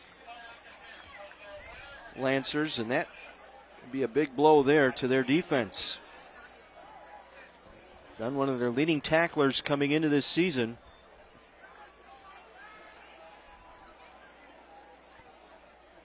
So we'll keep an eye on that as our second half progresses here. So it'll be East ball at the Central 49-yard line to open up our second half.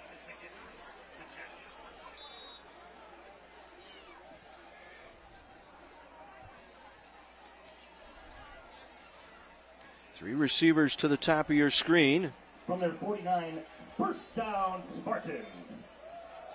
And they'll keep it on the ground. Matter dodging and weaving down to the 35-yard line. 14-yard pickup. Reese Hoffensberger with his 5th tackle tonight.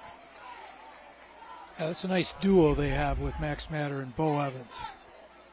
Gain of 14 yards on the run.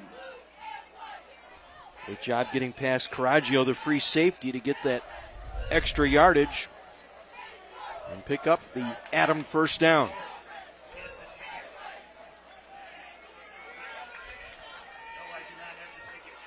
From the 35, 1st and 10, Spartans. Again, give is to Max Matter, nothing there. Looked like it was Nathan Geckerman and Augie England in on the stop for Central.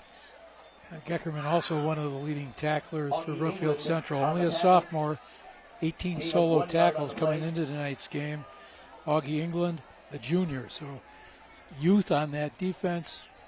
You know, you don't want to look ahead to next year, but they certainly have the makings of a strong returning defense.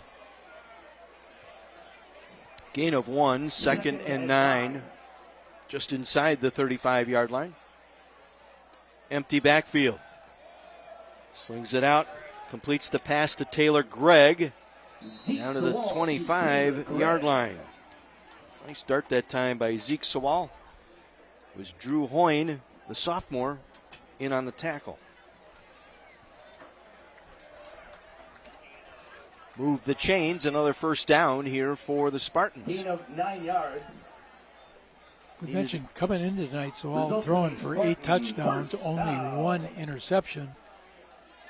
Another touchdown throw tonight.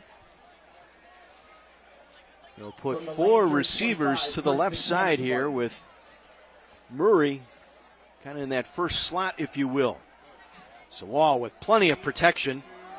Ball tipped and incomplete, looking for Nealon, the junior. Looked like it was Miller Pascal who knocked that ball down. With the pass defense. Pass intended for Sean Nealon. He really got height there. He got up off the ground.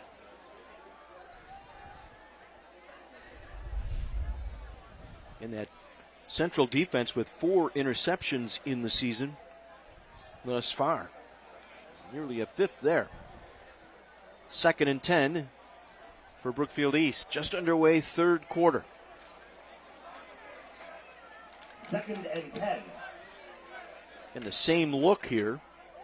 Empty backfield, 5 receivers.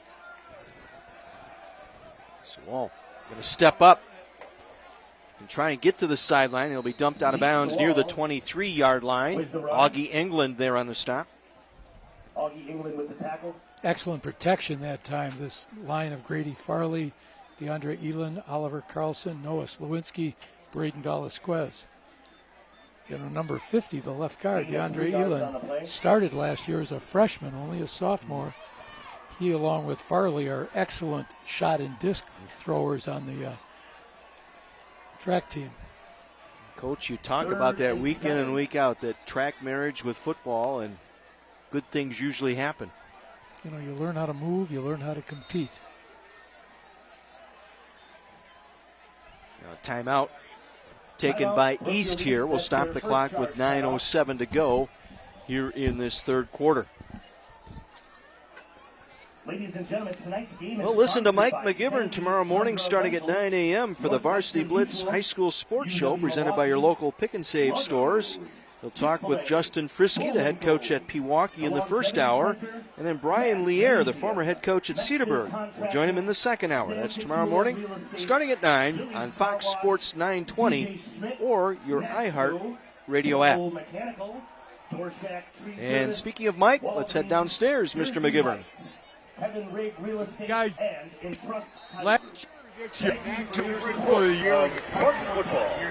years ago, I can tell you what, he's got the principal hat on and the dad hat on. You love watching your son play, don't you?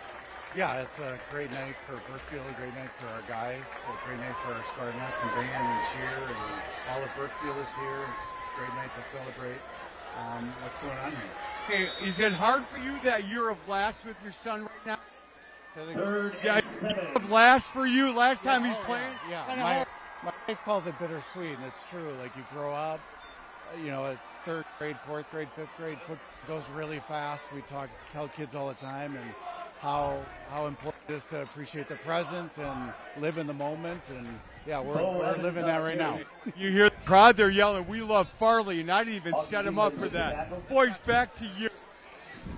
Bo Evans on the run, going to be stopped short of the 1st down. Geckerman and England were both there. So it sets up a 4th and about 2 from the 17-yard line. They will go for it. I wonder if Principal Farley ever discusses things with his brother, football coach Farley. Thanksgiving dinner. That could be interesting. Matter, the single back.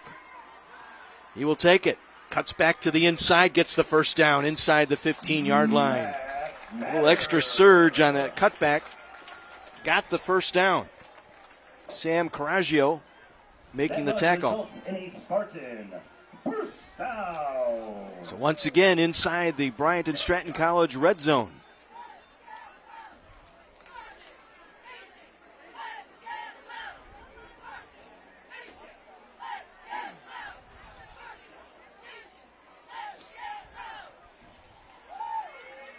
Matter will stay in the backfield. They'll go with a stack formation here on the near side. Tightly stacked, if you will, to the line of scrimmage. 13, 1st and 10 Spartans. A toss to Matter. Cuts back inside, Matter to the 10-yard line. Gain of about 3 on the play. Anthony Valona taking over for Torrin Dunn at that linebacker spot there to make the tackle. Yeah, the variety of formations that we see East line up in, present some problems. As Brookfield Central tries to play that 4-3 defense, but they get taken out of it when you start seeing quad formation to one side of the field or trips to one side.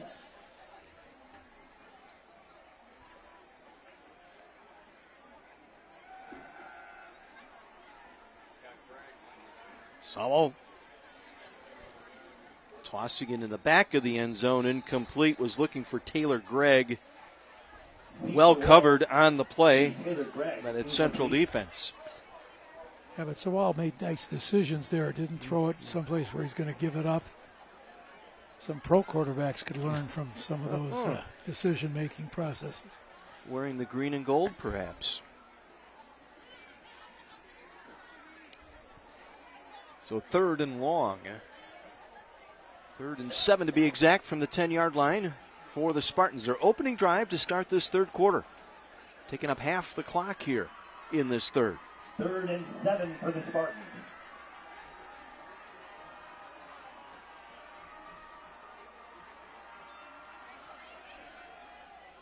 Out to the near side.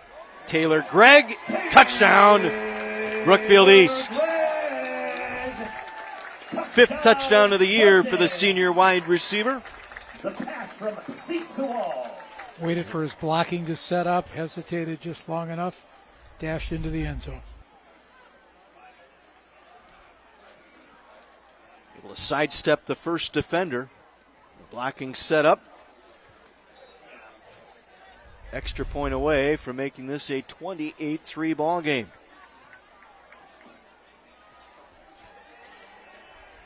Ethan Gardner, the sophomore, for the extra point.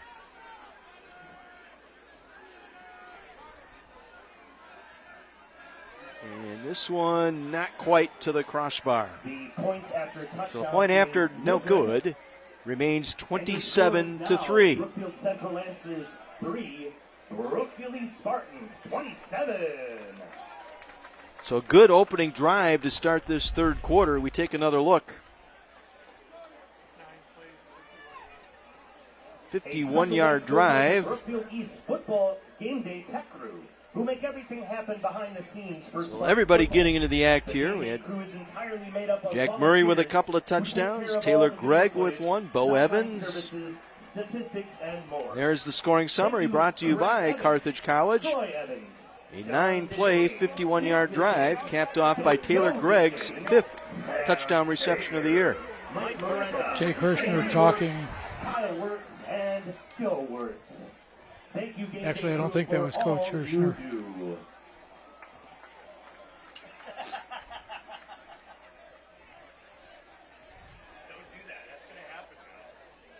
Well, with a quarter and a half to go here, Central now has to get something going. This becomes a must-scoring drive for the Lancers. As our Milwaukee Building and Construction Trades Council kickoff.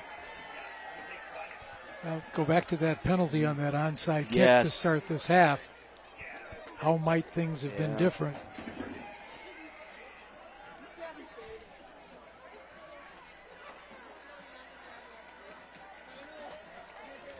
This one's going to angle to the sideline and trickles out of bounds. Nice job by Devin Davis to be patient with that. Let it slide out of bounds. So Legal kick out of bounds. Kicking team. So Lancers will get the ball at their own 35-yard line.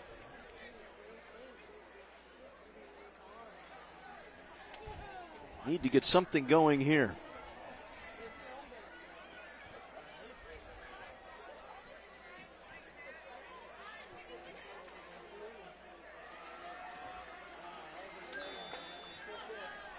A.J. Seymour, the quarterback. From their own 35, 1st and 10. Adil Bajwa in the backfield. 1st and 10 from the 35. Seymour going to put it up. Sitting in a nice seam that time. Making the catch, Kellen Larkin. Dominic Marks hit him immediately. Kellen Larkin on the reception. Larkin, another sophomore, 6'3", 170. 12 catches on the year now, the couple tonight. Gain of 5, 2nd and 5. Seymour will keep it. And a first down. Jack Murray wrestles him down at the 49-yard line. 9-yard pickup by A.J. Seymour. Tackled by Sam Wells.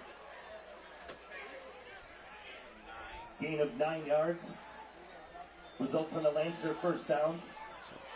Lancer's in a bit of a hurry up here as they pick up the Adam first down at midfield. Seymour with time. Vacates the pocket and throws it to the near sideline. Was it a catch? Yes, sir. Nice catch by Kellen Larkin. A.J. Seymour to Kellen Larkin. With the toe tap on the sideline. Let's take another look. Beautifully done. Nice throw. Nobody else is going to get that ball. Larkin kept his concentration intact. Ball at the 39, 1st and 10 Central.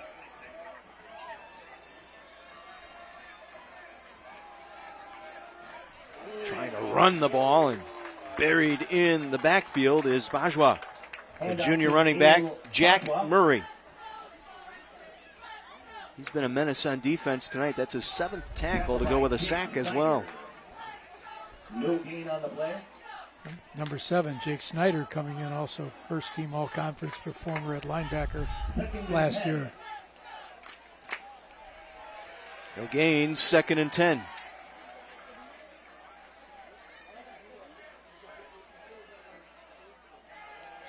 Brennan in motion. He'll take it on the jet sweep. He blocked into the backfield, blowing up that play nicely. Connor Brennan on the run. That was Brennan on the run. Jake Snyder threw the pulling receiver that time. That was the lead blocker. Just threw him right back in the backfield. Watch, right there. It was Dominic Marks who cleaned him up on the sideline. Dominic Marks and Jake Snyder. Loss of 2 brings up 3rd and 12. With 12 yards to go, it's 3rd down.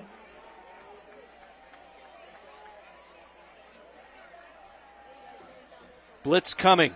Everybody. Murray pancaked it but couldn't get to the backfield, but swings it out. Seymour with a nice play inside the 15 down to the 13-yard line. Reese Hoffensberger, the tight end, with the reception. Lincoln Goldsmith going downfield to make the tackle with the reception into the Bryan and Stratton College red zone. They haven't been able to make many connections tonight with Reese Hoffensberger, the outstanding tight end. You know, we talk about his blocking ability, but Lincoln Goldsmith with the tackle. Looking ahead to the Naval Academy, yards. You mentioned, I believe, John, a doctor on his mind. 27-yard pickup inside the 15. Seymour trying to bounce it outside. Collision there. A.J. Seymour with the keeper. Ran right into Dominic Marks, the sophomore corner over on that far side. Well, Reese Hoffensberger not afraid to mix it up. He took on blocked Jack Murray that time. Another one of those guys who's an outstanding athlete. Finished 3rd in the state last year in the 300 hurdles. Was part of a relay team, a 4x200 relay team that took 3rd. And you're seeing, you know, good athletes. It's, you know, the more we can see, I think, multi-sport athletes, the better off you're going to be. Ajwa inside the 10, down to the 8. A.J. Seymour to Adel Jake Bajwa. Schneider, 9 tackles tonight for Schneider. Snyder on the tackle. Yeah, had 17 solos coming in tonight. Been a very busy young 5 man. yards on the play. Gain of about 5. With 3 yards to go, it's 3rd and 3. down.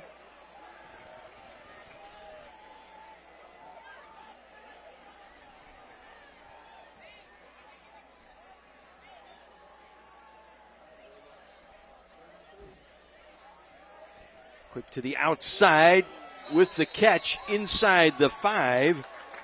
Connor Brennan, the junior split end, wrapped up by Trevor Newman. Reception by Connor Brennan. And it will set up a 1st and goal Tackle by Trevor for Newman. Central. Gain of 4 yards results in a Lancer first down. So 1st and goal, Lancers trying to answer. 1st and goal, Lancers. They'll roll Hoffensberger to the left side.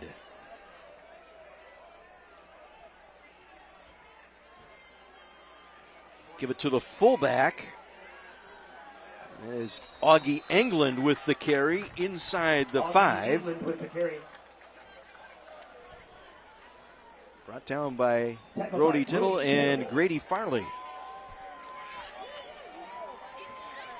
Loss of 1 yard on the play. So it'll go as a loss of 1 from the 4-yard line. 2nd and goal.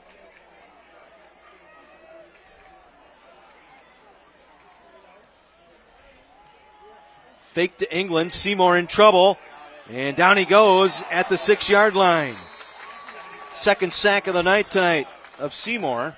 Looked like Goldsmith and by Lincoln Goldsmith and Brody Tittle. Tittle fights off the block to get back in on this play.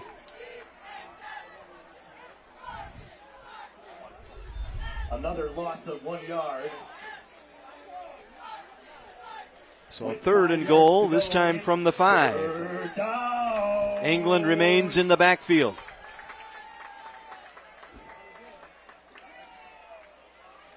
Seymour, nowhere to go, and down he goes at the 11. First one there, Grady Farley with help from Jake Schneider. Grady Farley and Jake Snyder. A high snap kind of took the timing away. And now a timeout taken by the Lancers, facing a 4th and goal from the 10. We'll take a break. 27-3, Brookfield East on top of Brookfield Central. Primetime Preps on My 24.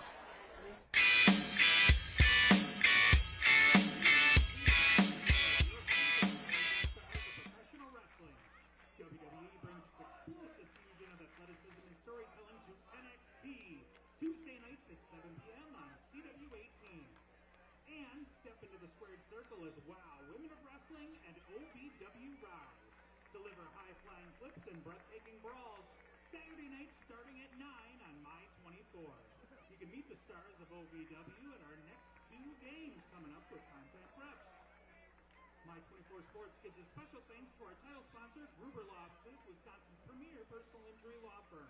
Hurt in an accident with Gruber Law Offices, it's one call, that's all. And the presenting sponsor, Marquette University. Explore your purpose. Become your potential with Marquette University. Be the difference. Thank you to all of our partners who make Primetime Preps football possible. United States Armed Forces, Army and Marines, Menards, Carthage College, Kearns Electric, Milwaukee Building and Construction Trades Council, the Milwaukee Admirals, Bryant Stratton College.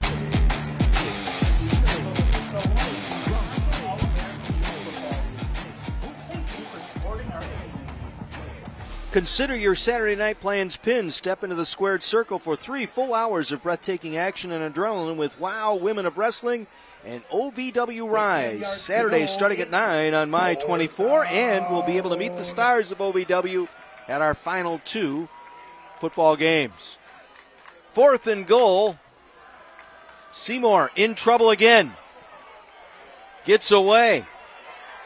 Still on scramble, and down he goes. Jack Murray, his 2nd sack tonight, comes up big on 4th down.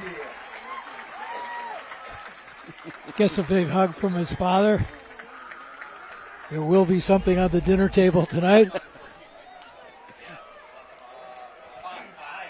Again, a great job by the secondary covering all the receivers, and Seymour just simply ran out of time as Murray ran him down. Second time tonight, the drive comes up empty for Central. And Spartans will take over at their own 15-yard line. Spartans.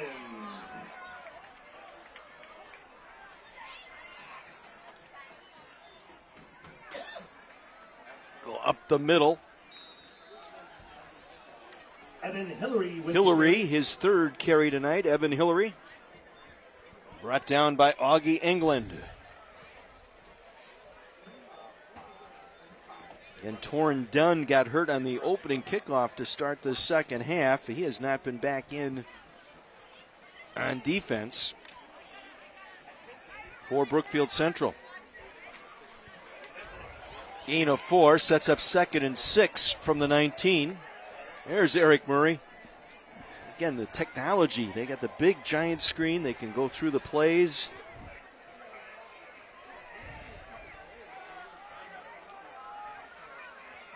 Play fake, little hitch and go. Man wide open, but he overthrows his intended receiver. Pass intended for Sean Nealon, the junior, was the intended target on a little hitch and go, just overthrown. Sometimes quarterbacks' eyes get real big. Stay tuned later in the game for our play of the game. That's brought to you by All-American Youth Football League, the future of high school football. Go to aayfl.org for more information. 3rd and 6 from the 19. Final seconds of this third quarter.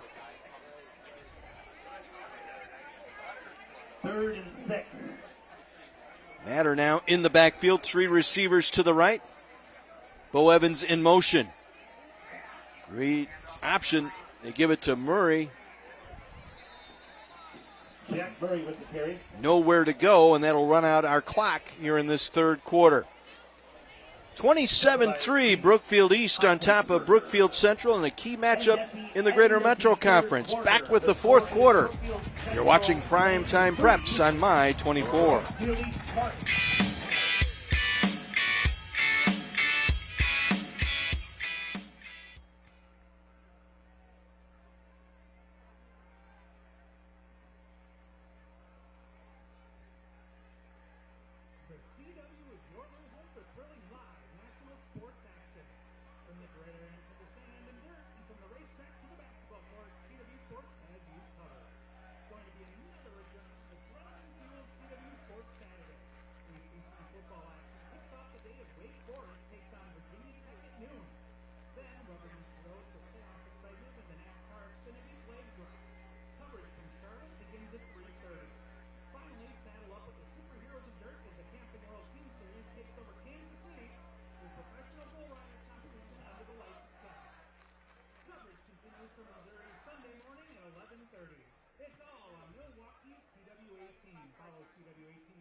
Make some noise as the My 24 sports team does a Gruber Primetime Preps t-shirt toss.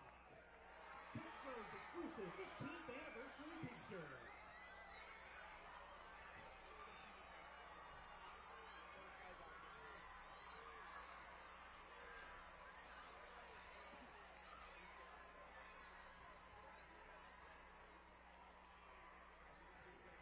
So we're in a commercial timeout, so he's telling me.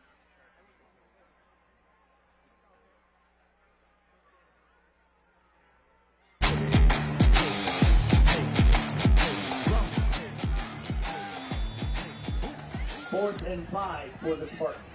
It'll be 4th and 5 to start this fourth quarter. Be the first punt tonight for Brookfield East. Jack Murray gets it away. Makes it across midfield. Takes a Spartan bounce inside the 40. And will roll dead at the 35. With the punt.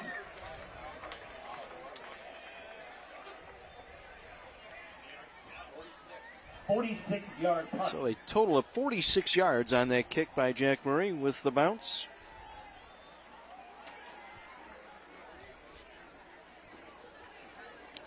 Well, Brook East, 2 games remaining after tonight. They'll take on Marquette next week over at Nicolet High School. And we'll finish off the regular season hosting Menominee Falls. From their 38-yard line, first down, Lancers. Lancers from their own 38-yard line. Get it on the ground. Hoffensberger, nothing there. Guess who made the tackle? Jack Murray. It's the Jack Murray night here at Brookfield East. Jack Murray on the tackle. Gain of 2 yards. Central will host West Alice Hale and then finish up at Sussex Hamilton. Hamilton putting a whomp on Menominee Falls tonight, 66-0 in the fourth quarter of that game. Hoffensberger coming around the right side. Again, stayed in bounds, clock will roll. So now Joel Nellis trying to get the ball in the hands of his playmakers any way he can. Trevor Newman in on that tackle, 5 so far this evening. Gain of 4 yards on the play.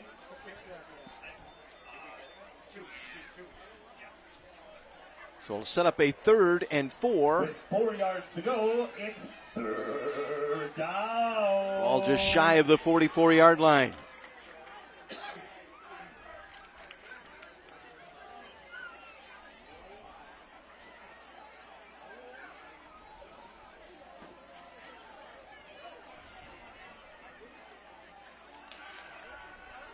Seymour scrambling out of the pocket.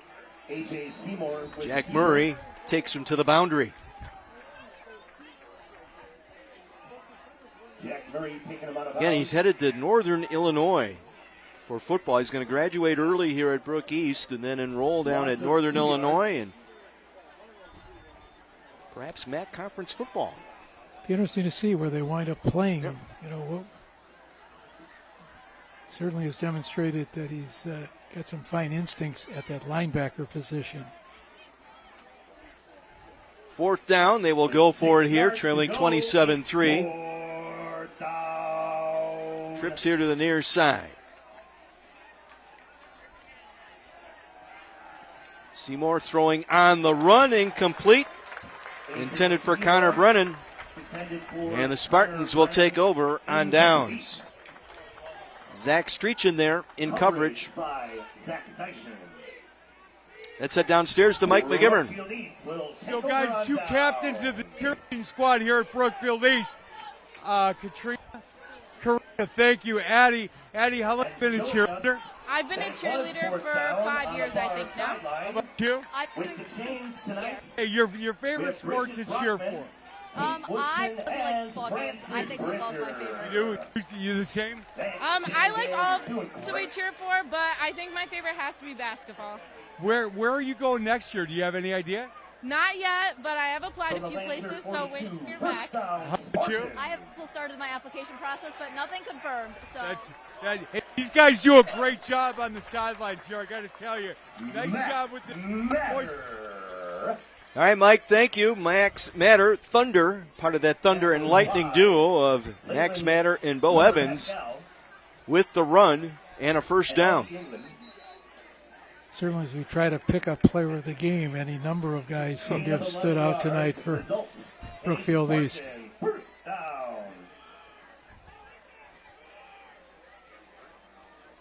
So DeAndre Allen will come out. Jack Ripley will come back in. Stay tuned. We'll have our U.S. Marine Corps Player of the Game presentation brought to you by the United States Marines. First down, Spartans. Think about that for a little bit. 1st and 10, Spartans at the Lancer 31-yard line.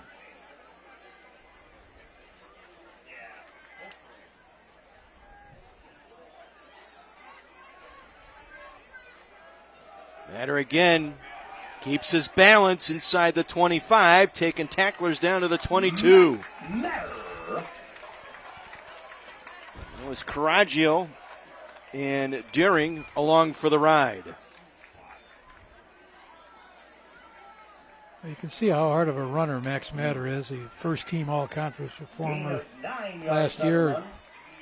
Rushed for over 700 yards, 8 touchdowns coming into the night, 5 touchdowns on the year. Hillary in now at a tailback spot on 2nd and 1. Evans lined up in a slot near side along with Jack Murray. You can see Brookfield East taking as long as they can before they snap the ball. Waiting for the back judge to begin the countdown. We'll keep it on the ground. Hillary up the middle, inside the 20, breaks a tackle down to the 15-yard line. Hillary. He's had a nice couple of carries tonight, filling in for both Matter and Evans. Augie England in on the stop. 7 tackles tonight for Augie England. Hillary, another one of those seniors we mentioned before, 24 of them on this squad. Been close all the way going through grade school, middle school, now on to high school. You know, that was one of the first questions we asked of Ben Farley about this team. What can you say about your team? And he says, tight-knit, close. These guys have all played together since 5th grade. 3 receivers to the left. Taylor Gregg, the single receiver here to the near side. It'll be a fake. Ball short of the goal line, taken out at the 3. There's a player down for Brookfield East. It's like one of the linemen down.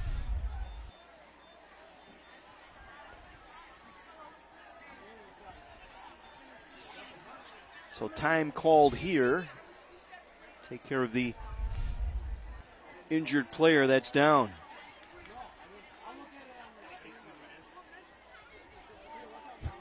Well, the trainer just laughed. I don't know whether Coach Farley's trying to make jokes down there. It was Braden Velasquez, the senior, right tackle.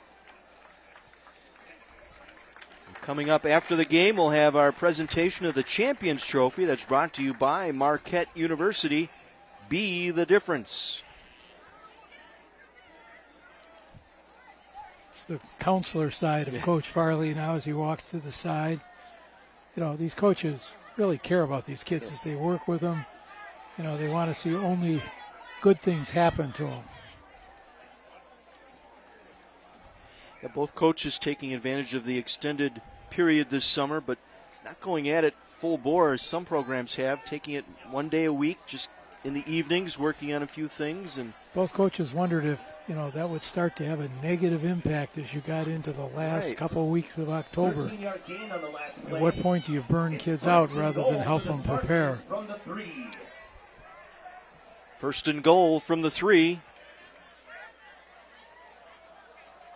Matter wrapped up immediately in the backfield. Max Matter on the carry. Looked like it was England there once again.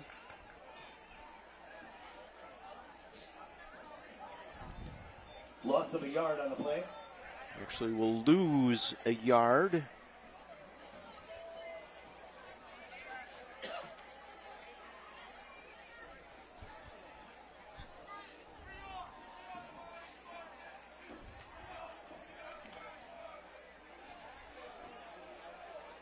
And Max Matter in the backfield. 3 receivers to the left.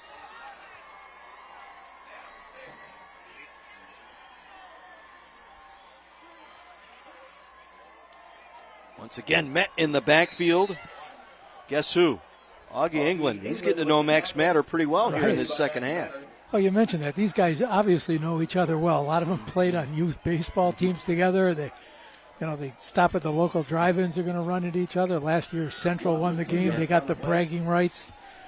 Looks like tonight East is going to have the rights for this year.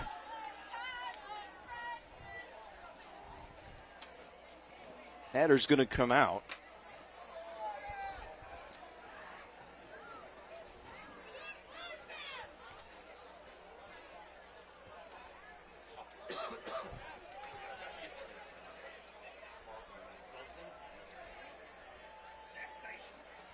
Station will come in now. We'll put Murray in the backfield. Trevor Newman on a wing. Fake to Murray. And in for the touchdown. Station taking the direct snap and marches it in for the score to put an exclamation point and tie a bow on this one. But there was a penalty marker down. Right. Holding. Offense. Well, 10-yard penalty. Unwrap Third that down. package, take the bow off. We'll try it again. Well, they gave Steichen a chance to move from his outside linebacker position into the backfield. Probably wants to talk to one of his linemen. Now, wait a minute. I had this opportunity. Did you realize?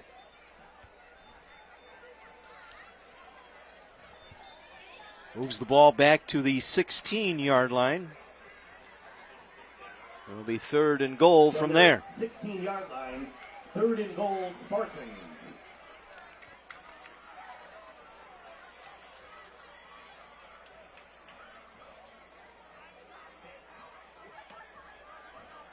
Good discipline by the East offense as you're seeing Central kind of bluff coming off the ball. Back judge starting to count it down, but Timeout, Brookfield East will take a timeout. We'll take a break as well. Midway through the 4th, it's been all Brookfield East tonight on top of Brookfield Central. Primetime Preps on My 24.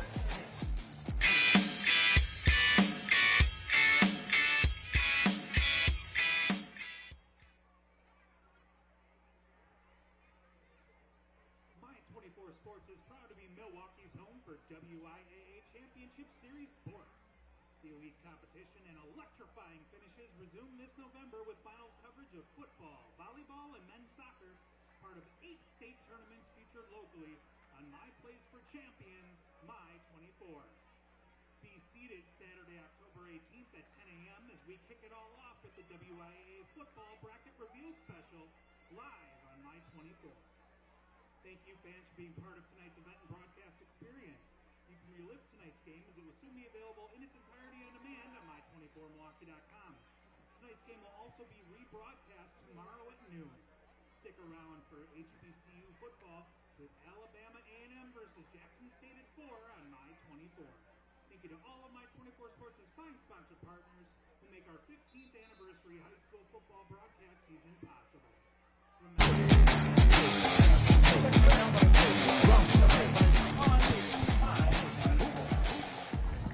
CW Sports Saturday kicks off at noon tomorrow as Wake Forest takes on Virginia Tech, then hits the track for NASCAR Xfinity playoff action in Charlotte, and ends with PBR Camping World Team Series excitement from Kansas City. That's all on CW 18. 4th down, throwing it to the end zone, and it go incomplete. Penalty marker down. Flag on the play. Pass intended for Bo Evans. Pass intended for Bo Evans. That penalty occurred in the end zone. It'll move the ball into the 2-yard line. Let's see.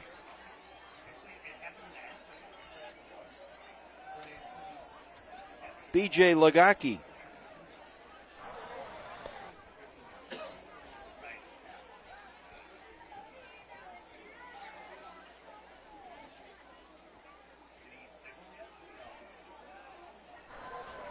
There's no penalty on the play. Right to the play is 4th down. So it'll go as an incomplete pass, bringing up 4th down, the field goal unit coming on. 4th down, Spartans. Ethan Gardner. His last kick got blocked. So I'm sure back of the coach's mind, they want to make sure they get this process worked out to perfection. 20, make it a 33-yard field goal. It's a fake. Throw the pass. Steichen takes it down to the 5, but short. Needed to get the touchdown on 4th and goal. Reception from Zeke Sawal. So they went with the fake.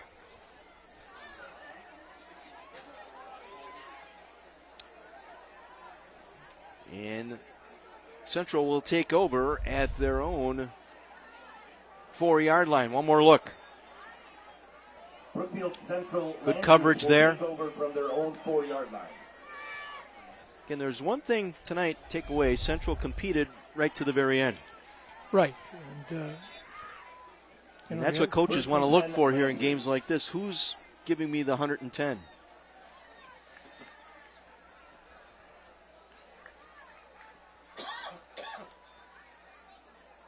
Seymour will keep it, trying to go up the middle. Runs over Seymour with the keeper. Steichen that time. Yeah, you're not only trying to get ready for the next game, but to some token, you're trying to get ready for next year. You're trying to have these guys understand, compete. And then with your experience gets married to that competition, good things start to happen. Handoff goes to Ajwa. Takes it out across the 20. He'll have the first down. Matter on the tackle. Once again, Matter there on the stop for Brookfield East. Gain of 12 yards. First down. Picks up the Adam first down. Seymour wanting to throw. Dumps it outside, darting out of bounds with it. There's Connor Brennan. A.J. Seymour to Connor Brennan. Gain of 5 yards on the reception. So a pickup of 5 moves it out to the 28-yard line. Under 5 minutes to go. 5.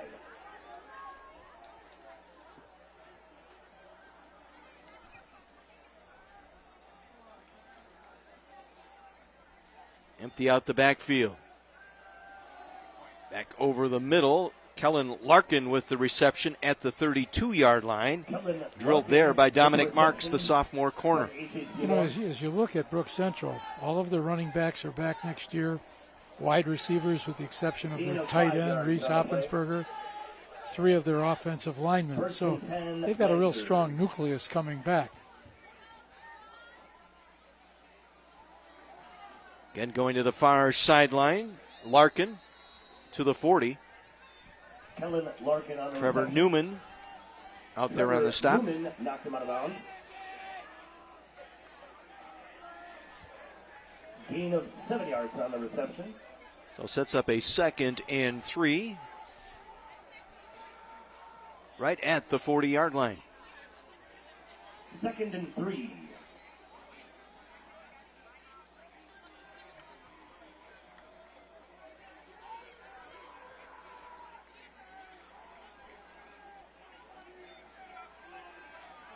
Seymour being flushed. Takes it on the scramble. First down and more across midfield. Seymour breaking tackles. Inside the 25. Ball out. Recovered by Hoffensberger. A.J. Seymour with the run. Let's see where they spot it at the 22-yard line. One more look here on the scramble by A.J. Seymour.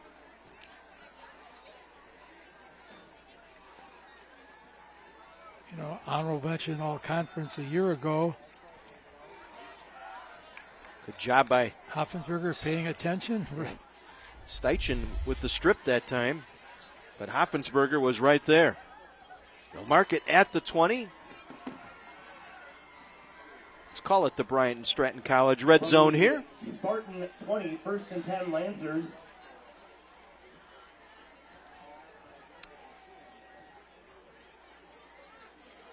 Seymour on first down.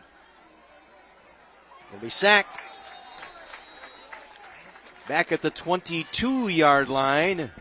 Anderson Olin. We talked about him, the swimmer, coming out for football. Did he use a swim technique on that rush? You have to see how that is. I'm sorry I couldn't pass that one up.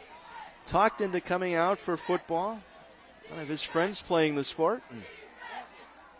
Hits himself a sack tonight. Loss of 3, 2nd and 13, 3 minutes to go.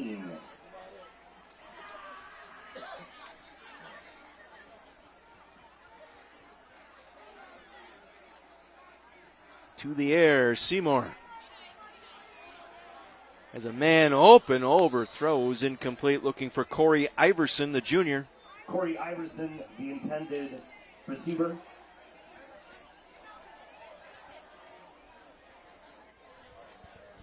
Bring up a 3rd and 13 now.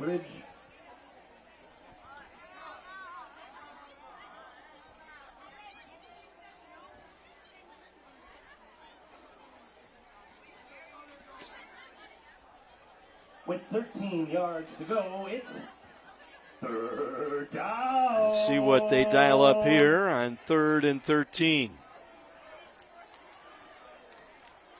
Larkin and Seymour kind of signaling each other here.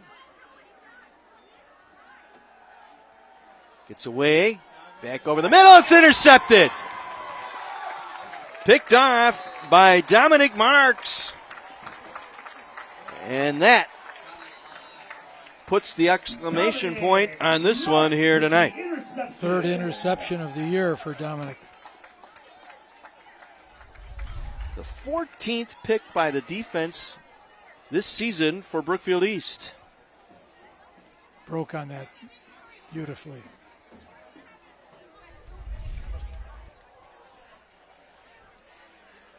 Penalty marker on the play as well. After the interception, personal foul, blindside block on the return team. Half the distance to the goal, first down.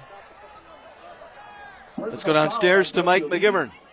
So, guys, I'm here with Staff Sergeant Hickman, U.S. Marine Corps. Hey, when people ask you, what does it take to be a good Marine, what do you tell them? Leadership and being very resilient within yourself. And being able to take some direction, right? Yes, of course. Because I've seen firsthand those drill instructors. They give you directions, and no doubt about that. Hey, when you get through the 13 weeks, and now you're actually a U.S. Marine Corps, changes your life, correct? It does. It does change your life. It gives you a different outlook on a lot of perspectives within yourself and within just how you view things. Man, I love that. Stick around because we're going to name our U.S. Marine Player of the Game. And it's not exactly what we normally do, and I said thank you to the boys up in the booth on that. Boys, back to you. All right, Mike, thank you. Matter's still out there running the football. Stayed in bounds as we approach 2 minutes to go. East will get to 3-2 in the Greater Metro, 5-2 overall. Central's going to fall to 1-4 in the Metro Conference, 2-5. Couple of games left.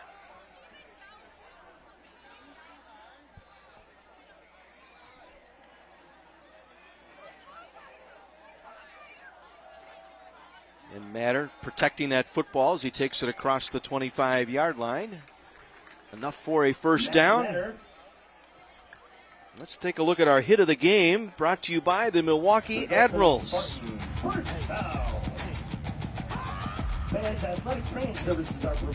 It's right here on this scramble. Jack Murray with the sack of A.J. Seymour. Our Milwaukee Admirals hit of the game, brought to you by the Milwaukee Admirals. Exhibition season beginning tonight in the AHL. National Hockey League gets underway next week.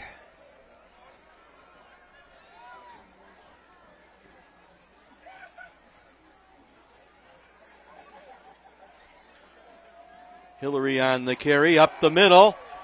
Stiff arms to midfield. And a late flag after the play. Brought down by Coriaggio. I think it's going to be a horse collar tackle. 25-yard run. It's a run of 25 here. Personal foul, horse collar tackle, defense. 15 yards added to the run, first down. 15-yard penalty on Brookfield Central. Another look here. Congratulations to the Brookfield East JV football team on their 21-0 victory, and the Spartan freshman football team on their 21-7 victory last night over Brookfield Central. Victory formation now for the Spartans. They avenge a last-second loss to Central from a year ago. They will take the knee. And that's going to do it. They'll line it up at the 50 for handshakes.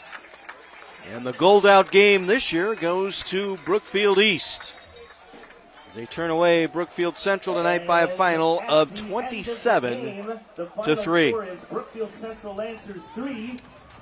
Can't help but think what an opening kickoff to start that second half really changed everything, having the illegal formation, because Brookfield Central had recovered it.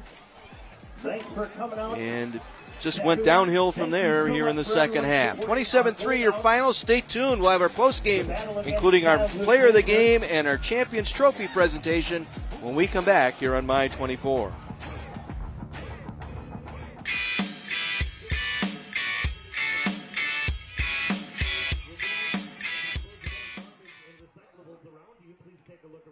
Before you leave, once again, the final score, Brookfield Central 3, Brookfield East 27. So long, everybody.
Week 7 of Primetime Preps goes to Brookfield East in the annual Gold Out game. 27-3 your final. Time now for our United States Marine Corps Player of the Game award presentation.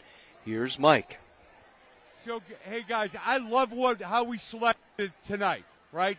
Got a couple touchdowns, some carries, bunch of tackles. Man, this kid, every time I looked out in the field, I saw 44. Jack Murray, well done. It's got to feel pretty good. Last time you're probably playing Brookfield East, or playing Brookfield Central. Feel pretty good about this team and this win. Yeah, I mean, it's unbelievable. After how the game ended last year, I mean, we were really fired up for this game. And, man, like all the seniors were like, this is our last 48 minutes against Brookfield Central in our lives. And we really rallied around that, and it was a ton of fun. Hey, I got to tell you, I watch you on the sidelines, watch you on the field, and everything at U.S. Marine Corps, what they're looking for is somebody to help their teammates up, to shake the other team's hand, to play as hard as you did on every single play. Exactly what you guys look for. It is, yes. Hey, so talk about this senior class, man. You guys have been playing football together a long time. Obviously, the sport equity you guys put in the offseason is starting to pay off. Feel pretty good about where this team is at this point? Yeah, I mean, I feel great. The bond we have between not even just the seniors and just the entire team, I can't give words to it, man. I mean, the work we put in all offseason, the weight room on the field, I mean, the bond we have, we grew together as a team, and I can't wait to see what we do the rest of this season. Yeah, I agree. You hear what he talked about? He didn't talk all about himself. He talked about his teammate.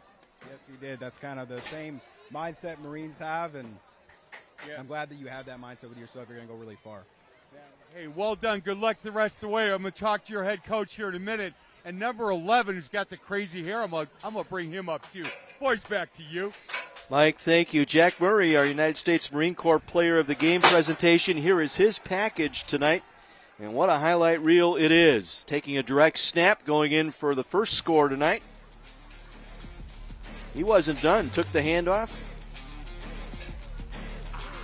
Big run up the middle. That set him up first and goal for their second touchdown, and he got the call on the direct snap again.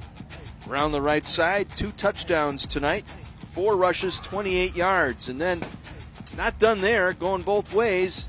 Picks up the sack, one of 2 tonight, to go with 8 tackles. In addition to that, he was our scholar athlete. Total package. But Jack Murray headed to Northern Illinois, play college football, our United States Marine Corps player of the game. Now we'll head downstairs, our Champions Trophy presentation. That's brought to you by Marquette University. Be the difference. Once again, here's Mike. So, guys, Coach Farley, when we talked a little bit prior, you said, look, our team's got a chance to be better. We're really good, I think, right now. But what I love about these guys is they totally play for each other. And I saw it firsthand on the sidelines, Coach. A very strong unit. Incredibly proud of these guys tonight. Great team win. Could not be more proud of this team. Hey, so I got to ask number 11 what he was thinking with this whole hairdo thing. You're even shaking your head. Man, it looks pretty good. Not good for me, but what were you thinking? I just want to do something a little unique coming up. Here, turn this way. Okay, no. Look at that. Look, I'm not sure that would look good on me, but it looks pretty good on him. Do I need to find you a homecoming date? No, I already got one. Yeah. And she's okay with that hairdo. Oh, yeah, she did it herself. She did it herself. That's awesome. Hey, Coach Farley already left me. Guys, good luck against Marquette. Let me get out of here, and you guys can jump up all around. Well done. It's nice to meet you, boys. Good luck the rest of the way. Brookfield East back over the 500 mark in conference play, now at 3-2.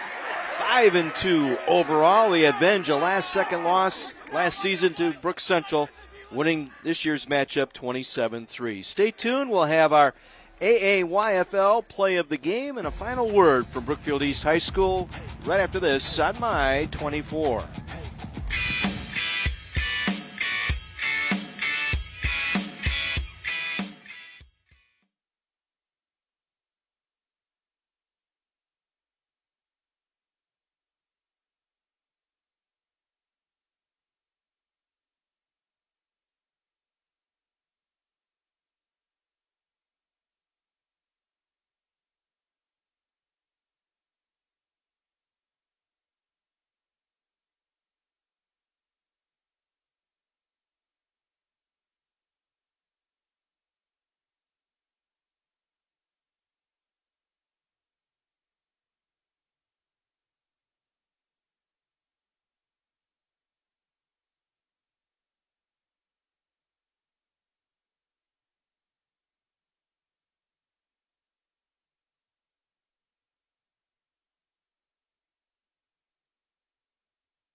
Welcome back to Brookfield East.